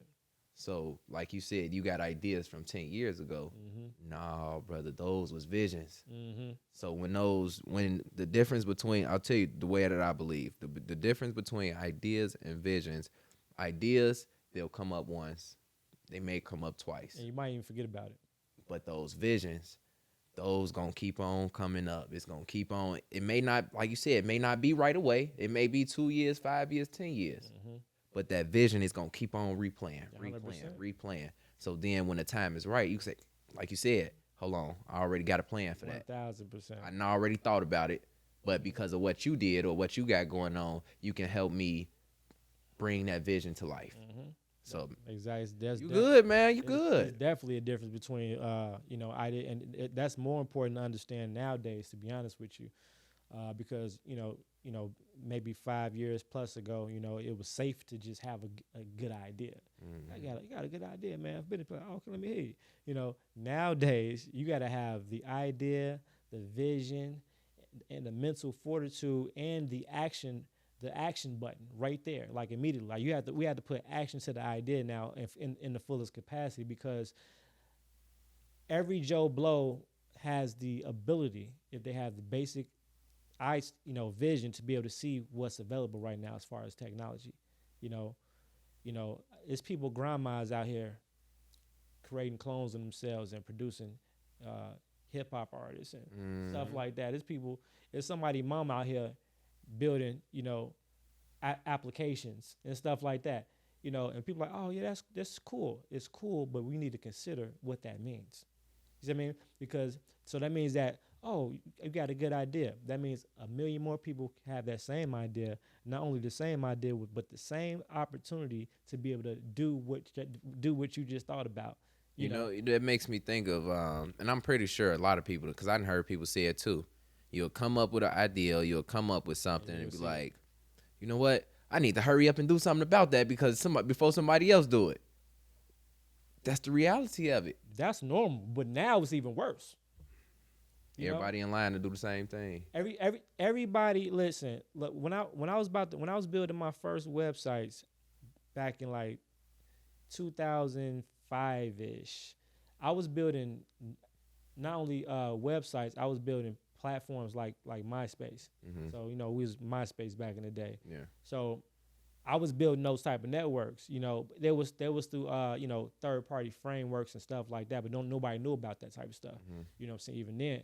So being ahead of the game. Again, always, you know what I'm saying? So, I was telling people about Fire. I knew about 5 or 10 years before Facebook started promoting it. You know what I'm saying? Just having those type of resources already, that's always been my thing.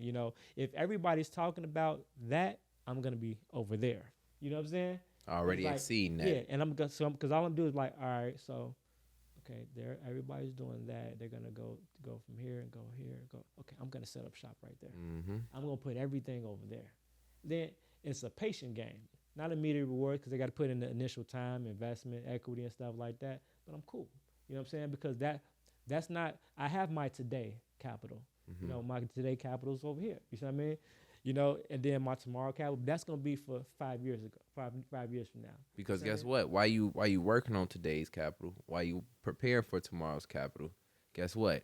All the people that's still behind from today and tomorrow, by the time they get to today and they ready for tomorrow, you are already over there. If you want to catch up to time, focus on creating ahead of time. You get what I'm saying? It's like, because one thing I hate or dislike in relation to anything, let alone business, is being in a position where I have to compete.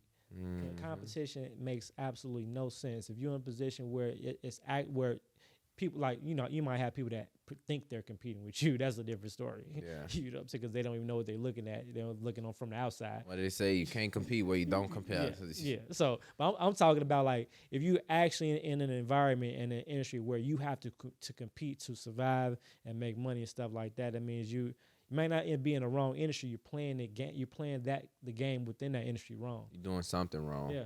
You're doing something wrong. So how can you pivot to not only maybe put that ahead of the game? Because we can't scale that. You see what I mean? And the thing about it is every idea for me, and I had to finally learn this. Every good idea alone is not good enough anymore. And then it's like I don't really like something that just benefits me. So it has to be something that can benefit people. So okay, cool. But now outside of it benefiting people, I also needed to be able to work without my behalf. Mm-hmm. See what I mean? And that's when it's scalable, right? Or so can I create a model? Can I create a training course? Can I create, or can I train? And am I able to train individuals to be able to like how does this make sense outside of my? Now I'll do all the work on the whole idea, creating the infrastructure, creating the platform, the formula, and now I need to clone all of that and put it into something else where now I can go on to the next thing. Notice what I said earlier. Not just training people, but training them to train others. 1,000%. Because now that I done trained y'all, and this is literally how my trainings go, right? Mm-hmm. We have now since 2024, I'm a level 2 national certified trainer, right? Mm-hmm. So of course, up under me, I have level 1 national trainers.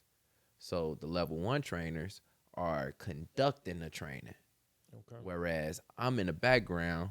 Now I have to be on site just because I have to sign off on a certification as a level 2 trainer. Mm-hmm. However, while y'all doing the training, I'm able to work on something else. Exactly. So that goes back to what you saying. If I can step away, it's still flowing. It's still working. And that's literally how the trainings go. Yes. I love it. That's how big businesses are designed. That's how you can reach. How can we reach? My thing is like, how can we reach? Now, anything we do like on a local level, as far as like we doing like Thanksgiving dinners and stuff like that at a particular location. Mm-hmm. Of course, we only can feed from what based upon the food that we have and the capacity in which the venue that we holding it in and stuff like that. That's community service stuff. We giving back, whatever like that. But that's not necessarily the business per se, or the business model because it has its place. Mm-hmm. You see what I mean? And that goes back to the end game leveraged, as far as end of the year tax time and stuff like that. That's part of our non-for-profit branch of our structure. Mm-hmm. That that's our public non-for-profit because we might have a private non-for-profit as well that does different incentives, and we have our LLC that conducts the services and the businesses and stuff like that. That deals with operations. It's just all these different multi-layered things that do different things for different purposes. And then we might have another non-for-profit too. Because we do need to have places to donate things to. So you literally have to pay attention to all these different faucets because if one of them not working, guess what? That means the flow somewhere is clogged up or something is not going on. Oh, and that's bad. That's real, and you got to pull the plug immediately. You got to know how to be able to be mindful to watch it. And I'm gonna be honest with you, everybody don't have the mindset to be able to. I ain't gonna say multitask, but be able to manage all those different things. It's a lot. Right? It's a lot. Yeah, you gotta have a certain type of again mental fortitude, and because establishing it to begin with, then operating it, knowing what's needed to operate it, because in the beginning of putting all the pieces of the puzzle together, it can be a little tricky. You see what I mean? Because you're figuring it out. I was watching you as you was putting this together. I'm like, man, he just went from there. He just went from there. He just went from there. Guess what? He just came over here to make sure I was cool.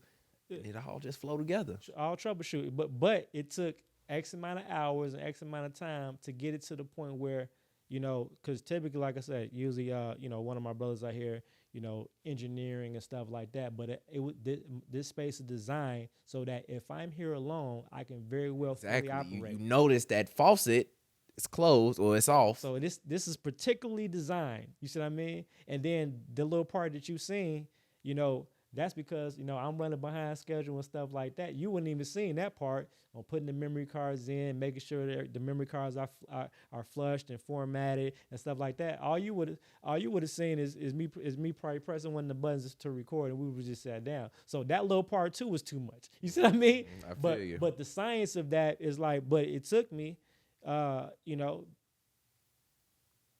took my time with this. It took me about.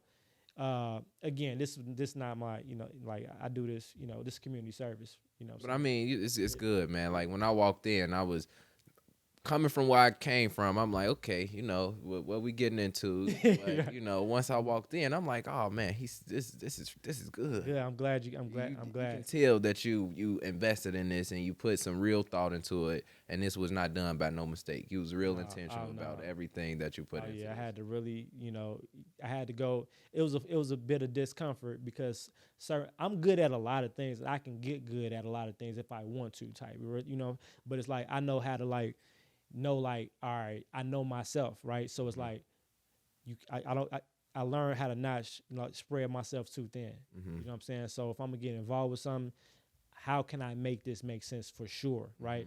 So all right, I just went down all the bullet points. All right, I'm here. I'm still, with Chicagoland and stuff like that. In general, I got to travel all over the place, all over the United States, for speaking engagements and stuff like that. Podcasts, I do podcast tours and speaking engagement.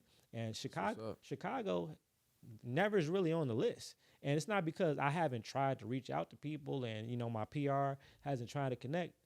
They don't answer the phones. They don't answer the DMs. They don't.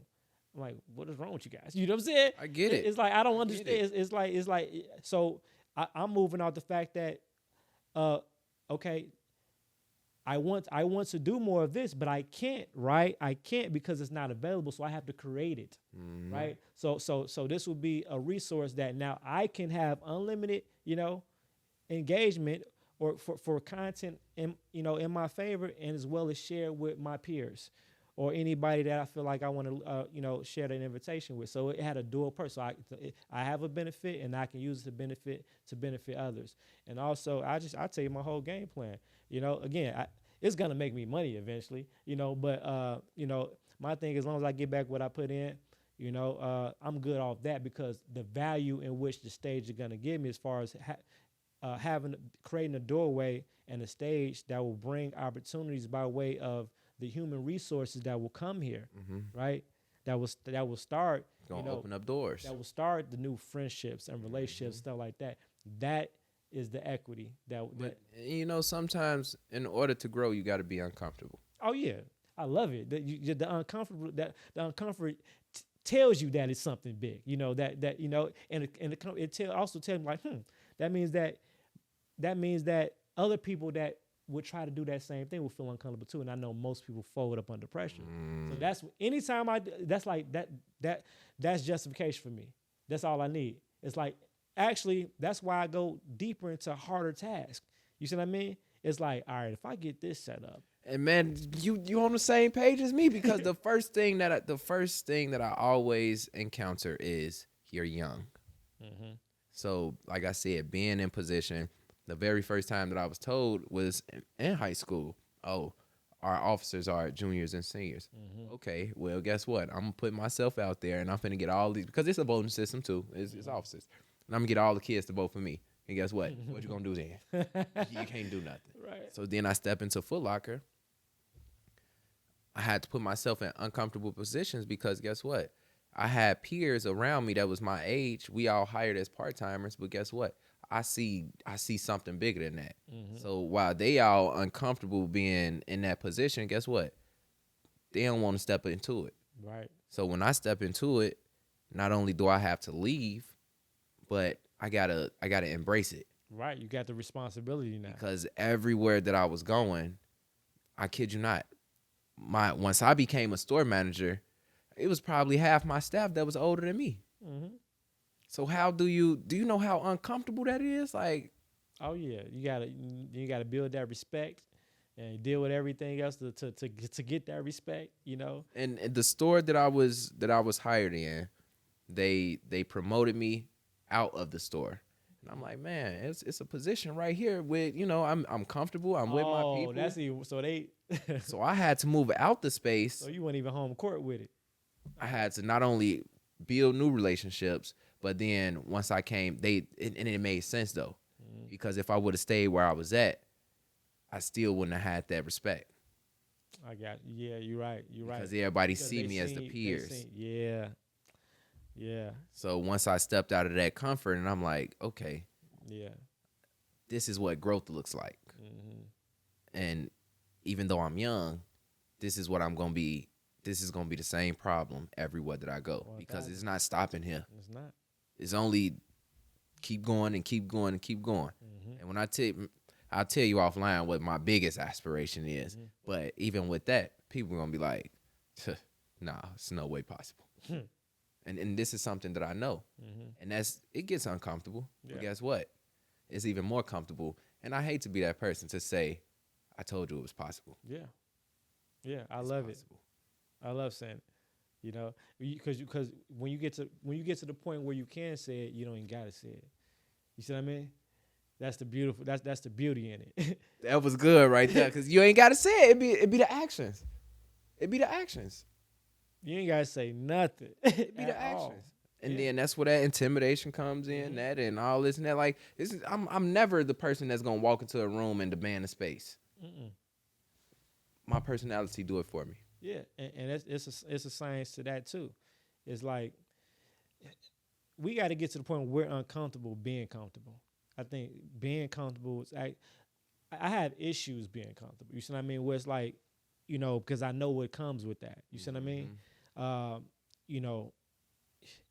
think I have more anxiety being comfortable than I do being uncomfortable. It's like I'll get anxiety like if I feel like I ain't learned nothing new today. You know what I'm saying? It's like, hold on, now they got the ups on me. I gotta pull out my laptop. Let me do some type of research. Always building, because the thing is that it depends on, again, our people have more the crabs in the barrel mindset. So again, everything is competitive, right? So my thing is that I've never been competitive against the people around me in those situations. That's never really been my nature. You see what I say? Not only get to the table, but bring people to the table. I don't even know where that nature comes from. Like, I just never been, I'm the guy that's, all right, even if I'm halfway playing around in the streets, I'm still getting up looking for me a job, the next day, and then as I get a job, I'm the dude that I've done this several times when I was younger. I'll get the job, and not only that I'm trying to bring my friends. Hey y'all, I didn't help Negroes fill out their application, all that. Talk to the manager for them. Always trying to bring them along. You know what I'm saying? It's like that. That's been like a gift and a curse. It's a gift and a curse. That is. I was just gonna say, like, everybody can't go. Everybody can't go. That's where that's what I'm learning. That's what I'm learning. Like, when I tell you, I was just having a conversation with my pastor. Like, I got some people that's been around for quite some time, but where I am now, I see that those paths starting to separate. Yes. I asked Will and I asked Justo the same thing, I asked this question because I know, again, there's certain things that you're gonna face in your journey based upon the path that you're on. So I want to know the answer to that question, because I know that you've either dealt with it or you're dealing with it. So now, as you're going through these transitions and you're breaking down the doors of these challenges, you're going through this aspects of new growth and new arenas and new spaces, personally, business, politically. In your case, it's like, if coming from where you come from, you have these people that were there, right? So family, friends, associates, and stuff like that are still in your space, some way, form, or fashion, or still have access Yeah. to you, and that are still going to expect access, right? And then even step further, may feel entitled to particular aspects of your success and in the direction and where you're going in the vehicle that you're in right now, right? So I mean, I just tell, like, back in the day, we'd be riding down the block and stuff like that. You stop your car at the stop sign, and then everybody come hop in the car, like, hey man, where you going, man? Let's go. I'm finna go to the gas station. I'm coming with you. Everybody has that kind of mentality. That's kind of how we grew up or whatever. But going through the phase of learning how to, put those standards and restrictions on the dynamics of the relationships of people that have access, and knowing how to properly give the proper access to each individual. You see what I mean? Yeah. So just because you're my relative, family, or friend, whatever like that, does not automatically give you unlimited access to me. Depending on who you are and where you are in my life will determine the type of access and how much access you get. I don't care if you my mama, my daddy, whoever. You have to be in particular alignment and on a particular energy and frequency to have a certain type of access with me. You see what I mean? Yeah. You gotta protect yourself by all means necessary. Mm-hmm. And a lot of people, and unfortunately it is, and it do be like your own community or some of your own people that, oh, we did this together, or we went through this together, or we came up in this together. Yeah, but what you're not understanding is you're still in that same position. But remember, I did this for you when you blah blah blah. I did this. I did. You started just bringing up stuff that don't even add up to the occasion. Like, what do you, bro? Bro, we're here now. Bro, I used to wear my clothes. What are you talking about? You know what I'm saying? Like, but it's like, but this happens. So, I've been so detached from that for so long. I don't even know how it feels no more. But I know the phase. So I got to the point where I had to be considered like the a-hole and all the other stuff. Where it's like, but now it's like, when I got to the point of being comfortable with my decision, and not feeling no type of way, is because technically I don't limit access to anybody. What happens is they limit access themselves. You limit yourself. So, and secondly, me preserving my time, energy, and space does not limit or decrease the aspects of love that I have for you. Now, if you misinterpret that, that's a personal problem. Gotta take that up with somebody else. You know what I'm saying? It ain't me. But see, me, I'm especially if it's like one of my one of my little brothers or somebody I was close to and stuff like that. Again, I love hard, so because of that can send you off. You see what I mean? Now you involved with all type of stuff because you trying to be sucker for love and Captain Save a person. You know what I'm saying? So I had to literally, that's a huge liability, huge risk factor. You know what I'm saying? So now when you forget business, you got kids and stuff like that. Oh no, we're done. You know what I'm saying? So it really boiled down to the point where being like, I give a person an answer. I tell them flat, like, look, you need to get your stuff in order. You need to, XYZ 1, 2, 3. Until then, I can't mess with you like that. The moment you get comfortable with having uncomfortable conversations, that's golden. That's golden. And again, I'm so glad that it took for me to have those conversations. Again, a lot of my experience came at Foot Locker, believe it or not. Like that's I crazy. said, a lot of my experience as far as like operating with people, because it's a people business. Right. So I'm not only dealing with my employees, but I was dealing with people who coming in to buy. I'm dealing with district managers. I'm dealing with all these different people. Literally every single day was a different story. I kid you not. How many jobs did you have, do you think? Like there specifically or altogether? In general, like how many jobs did you work in your life? I'm only on like my third job. Third, okay. So you pulled a lot in from primarily Foot Locker. And how many years was you there? 5 years. 5 years. So I started in 2018 and I left 2023. Okay. And the reason why I left there was because I just started to feel like my light started to outshine the room. Yeah. First job, and people tell me all the time, man, you doing great. Because some people, they don't even last that long in their first job. Yeah. And then it being a mall job too at that. So I'm like, I'm exceeding at it. But my point is being in that space, again, as a store manager, well, they made me fire people as an assistant manager, but just so I can get comfortable as a store manager. But when I was a store manager, I had to let go 2 of my assistant managers. And guess what? It wasn't at 2 different time periods. It was at the same time. So how do I tell one who was a mom with children, and she was going through it, don't get me wrong. However, it was bigger than me. So it forced me to be in an uncomfortable conversation to say, hey, we got to move on with this relationship. You know, it's no longer beneficial to you or us, you know. But even with the other one, you know, a little bit younger, you know, wasn't in the same situation, but this was your job. Yeah. So it's never easy letting somebody go from their source of income. 100%. So now at that point, now that brings in more uncomfortability. Why? Because now I'm operating a store with no assistant managers. So that means I'm opening up shop, closing up shop every day until they send me some help. Yeah, you got to fill in the gaps. Yeah. Oh yeah. It always sucks being yeah. I've done that plenty of times. So I've worked. I can't even tell you the number of jobs.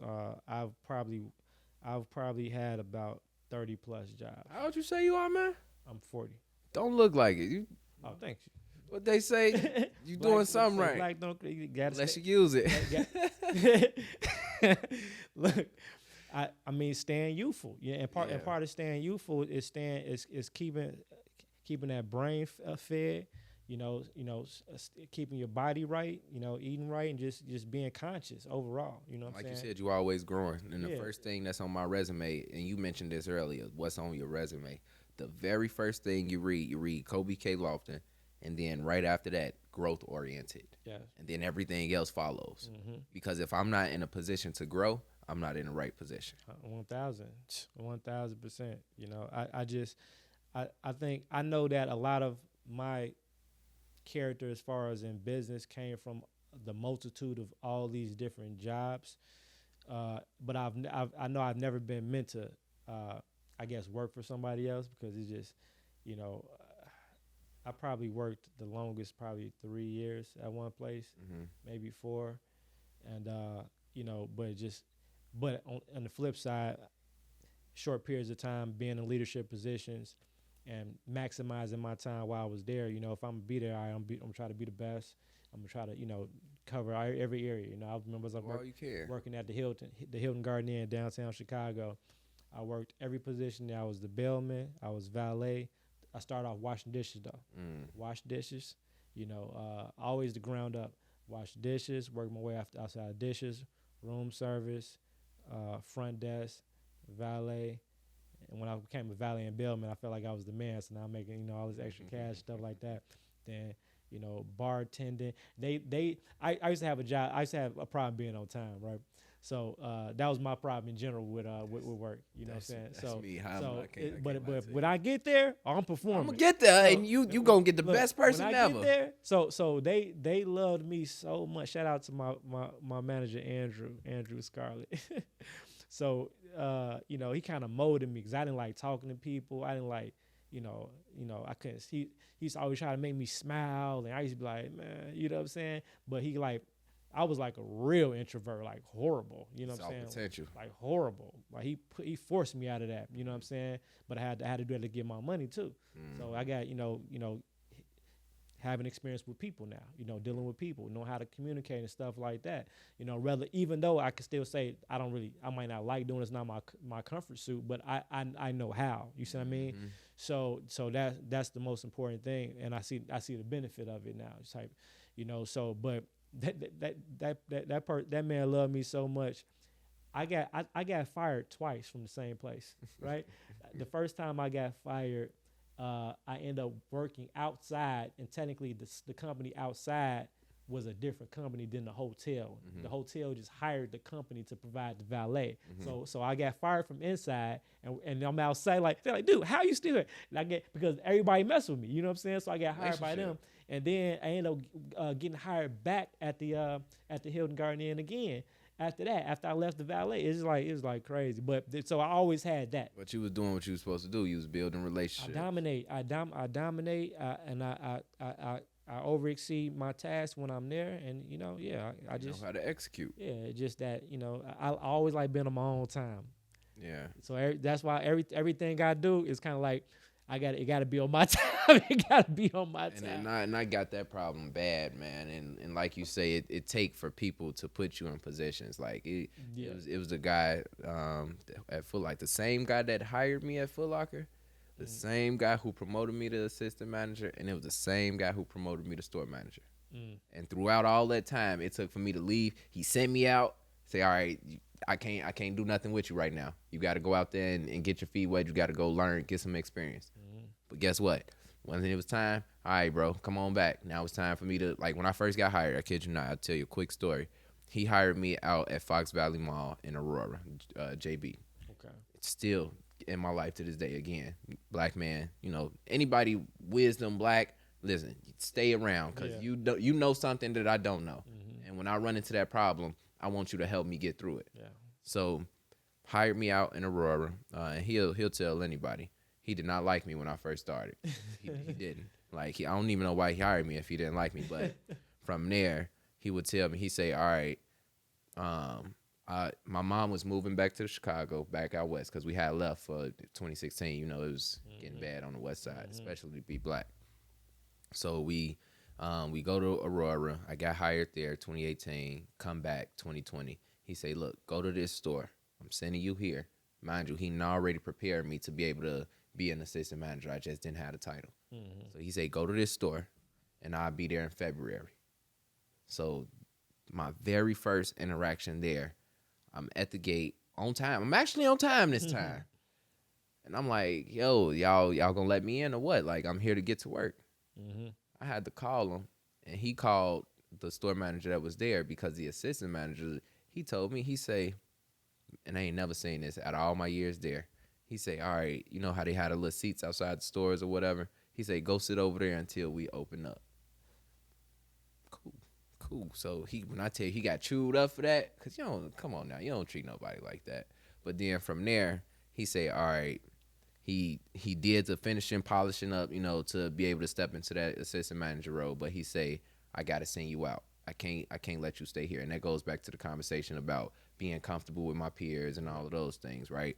So he sent me out, let me, go for probably about 3 months or whatnot, came back. He said, all right, now it's time for you to be a store manager.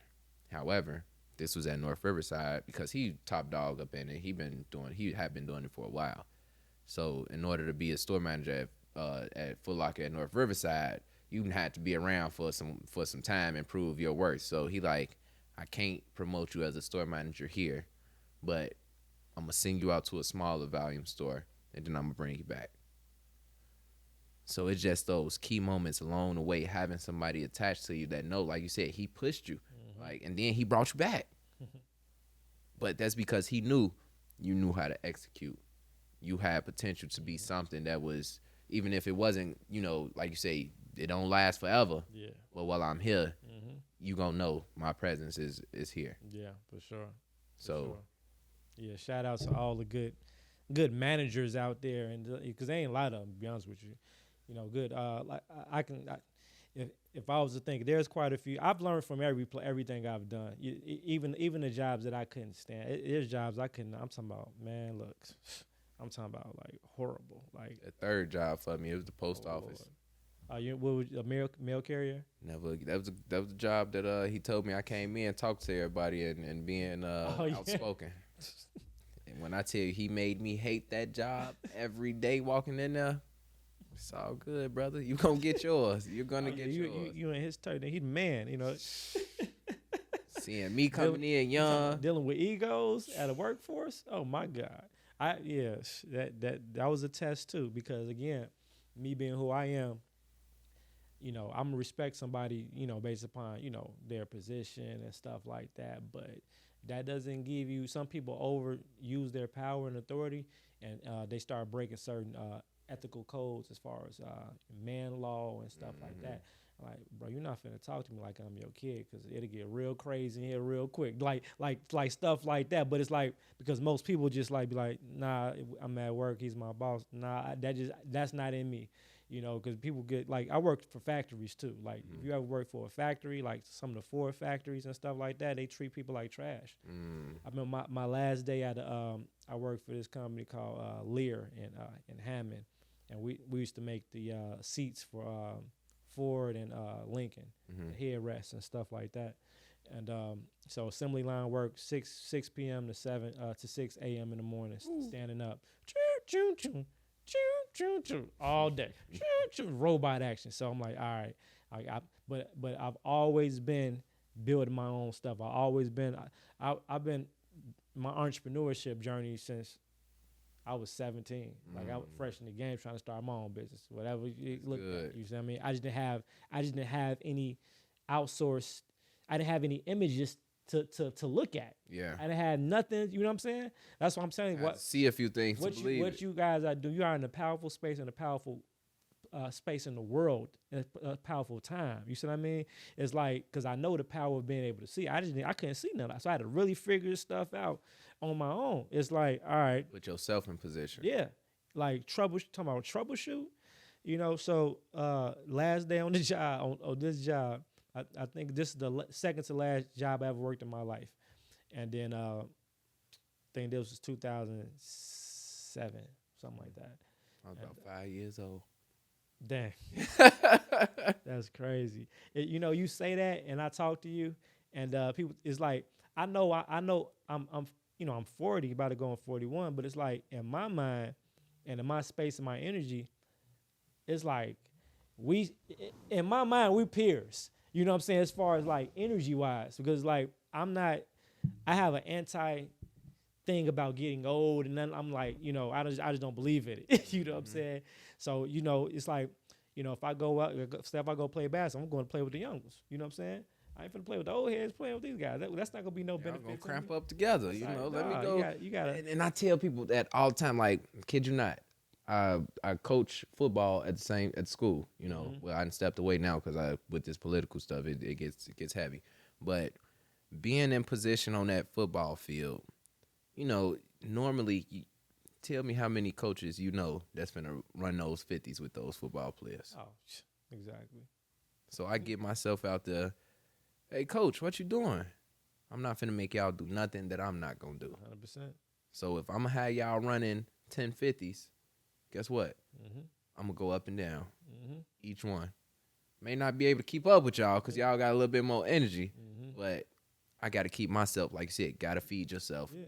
Got to keep yourself youthful. What I realize is that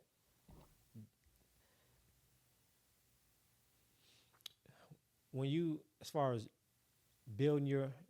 mastering your crafts, acquiring skills, feeding your brain with new information, dissecting new information, putting new information to work, to create things, stuff like that, being in certain business arenas, political spaces and stuff like that, that's still a sport.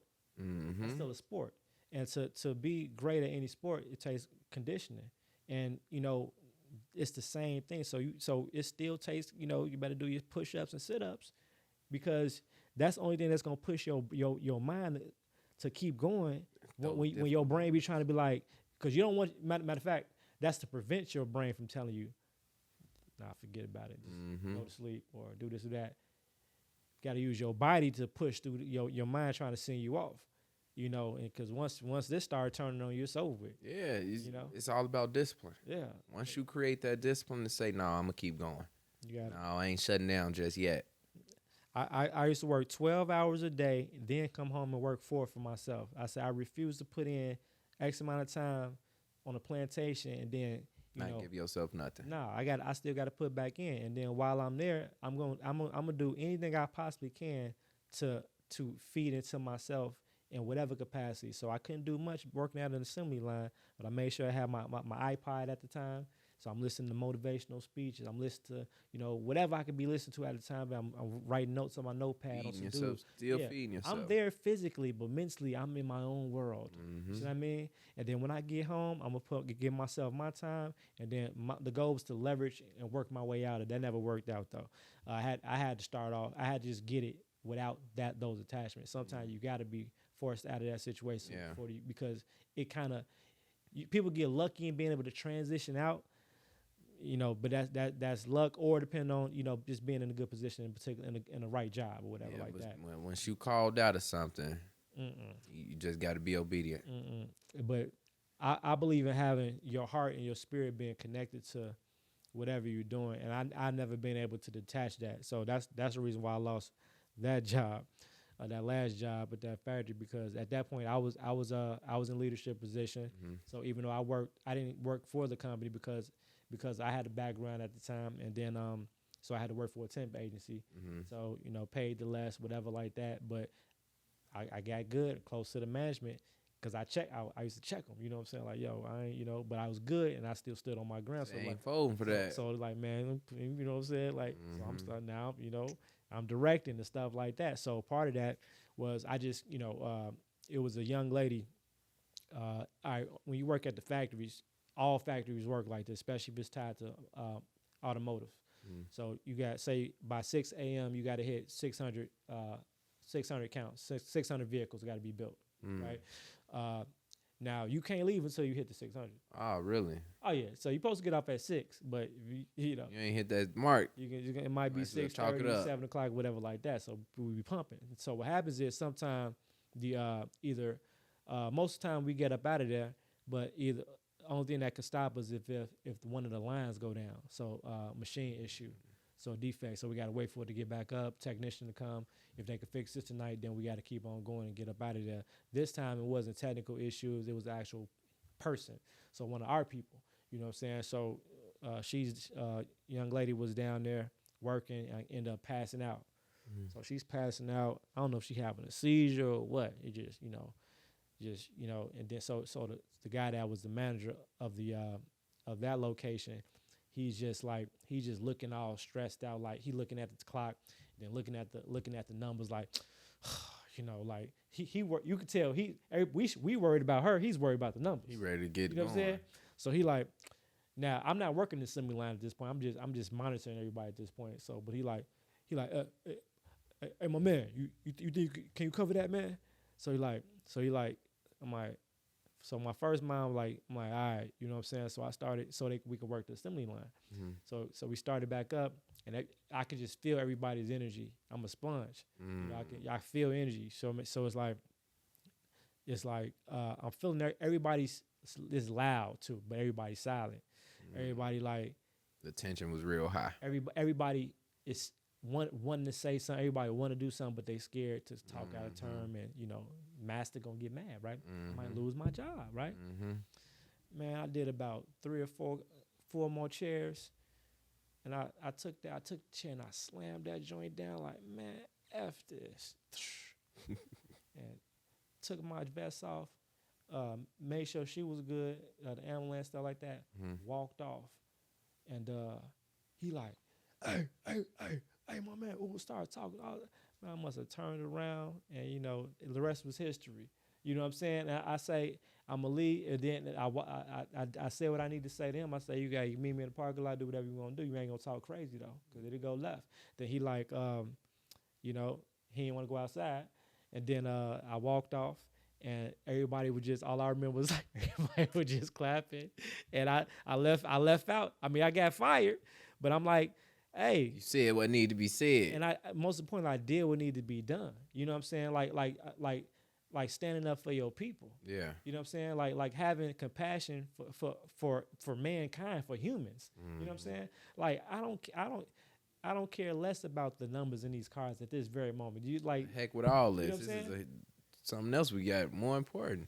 That's the last thing I need to see. With that situation like that, it's like I would literally throw it all away. You know what I'm saying? If it boils down to that, and with that, I think that's what gave me the character trait. It's like I'm not selling out for nothing. You know what I'm saying? So if something doesn't align with my morals and my principles, I'm not doing it. Okay, how much money this? You know, and I just literally right before we got started, I just made a post because I was seeing that in Minneapolis that just a day after we did not we, a day after it was thousands of people, stepped out to march against ICE or whatnot. They didn't kill somebody else in Minneapolis again. So I shared it because they, abolish ICE or whatnot. What I put on there is if you're a fall for anything, Won't stand for nothing. Mm-hmm. So I'm not gonna sit up here and take whatever just because you got a goal to get done, or I have morals. Now, if it's about the job, yes. If it's job related and as far as duties and stuff like that within the reason that 1,000%. But when it step across that, nah. I don't know when you just don't have it in your spirit. I can't even force it or fake it. It's like couldn't even fathom anymore. Man, I get it. That's happened several times, but it's like that was the last time, and I just kept on moving, and started my first business and kept on moving from there. Type, It's good. Congratulations to that. I know that was a major move. Interesting, everything. I'm putting the pieces together basically the best way I knew how. You know what I'm saying? Yeah. But yeah, it's definitely everything kind of has gotten me to a place of being certain on the moves that I make and what needs to be done to make sure that you're always in a position of power, even in the worst case scenario, and learning the art of planning for failure too. So I learned that too. I learned that later too. It's like, and that's a racial thing too, because most white businessmen or other, whether it's Chinese, whatever like that, there's an art in your business plan. There's a section in there that's your pivot section where you have to potentially plan for industry failures. The risk factors. Your risk factors. And I've learned that a lot of our people tend not to even consider that. Listen, even like you said, everything is always connected. Even being on this journey that I am, I'm looking for a person who's a risk advisor. Yeah. Because guess what? I need you to tell me, is this the right place to be in? Is this the right time? Is it the right timing? You know what I'm saying? It's like, because we can't just be sold with just the idea of something. Oh, we can make this much money. We can be this. Okay, cool. You're probably right. 100% right. We can, right? But come on. What happens when? What are you going to do when? What's going to make up for when? And if you don't have those things set into place, that's for failure. Bye-bye. It's over with. Man, I think me and you can talk forever on a lot of things. I think this is just breaking the ice. What do you want to leave the people with, specifically youth? What message do you have to the youth? What message do you have to the older generation? This goes for everybody, honestly. Okay. And I learned this. I was a trouble kid. I ain't gonna tell you no story. I was a trouble kid back in middle school. Once I hit high school, that's when it all straightened. I mean, I wasn't even a trouble kid. I just wasn't. You know how if you're not challenged the right way, then you can't stay focused. I know what you was on. Yeah, that was me. I get my work done. Now I'm doing everything under the sun. But it's this one time I was sitting in the dean's office, and in the dean's office, it was so many quotes on the wall, and it was this one quote that stuck with me, and it sticks with me to this day. Aspire to inspire before you expire. And that goes for any age. Yes. Aspire to inspire someone or something before you expire. Because once your time is up, it's gone. You can't get it back. I love that one. I'm going to keep that one too, for sure. Let people know where to follow you at and what's next, like what's next on the list as far as right now, what you want the people to be aware of. Let them know where to follow you and where to follow your journey. Really, I'm building my following base on TikTok. That's gonna be Kobe with a K, okay. So Kobey with a K. Okay. Or you can find me on any social media, Kobe Lofton, first and last name, real simple.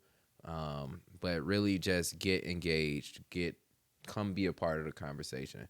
Because if you're not a part of the conversation, you're leaving yourself room for failure. You're leaving yourself room for someone else to make the decision for you.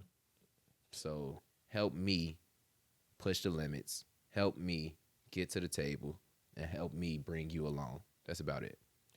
Well, you heard it from Kobe Lofton.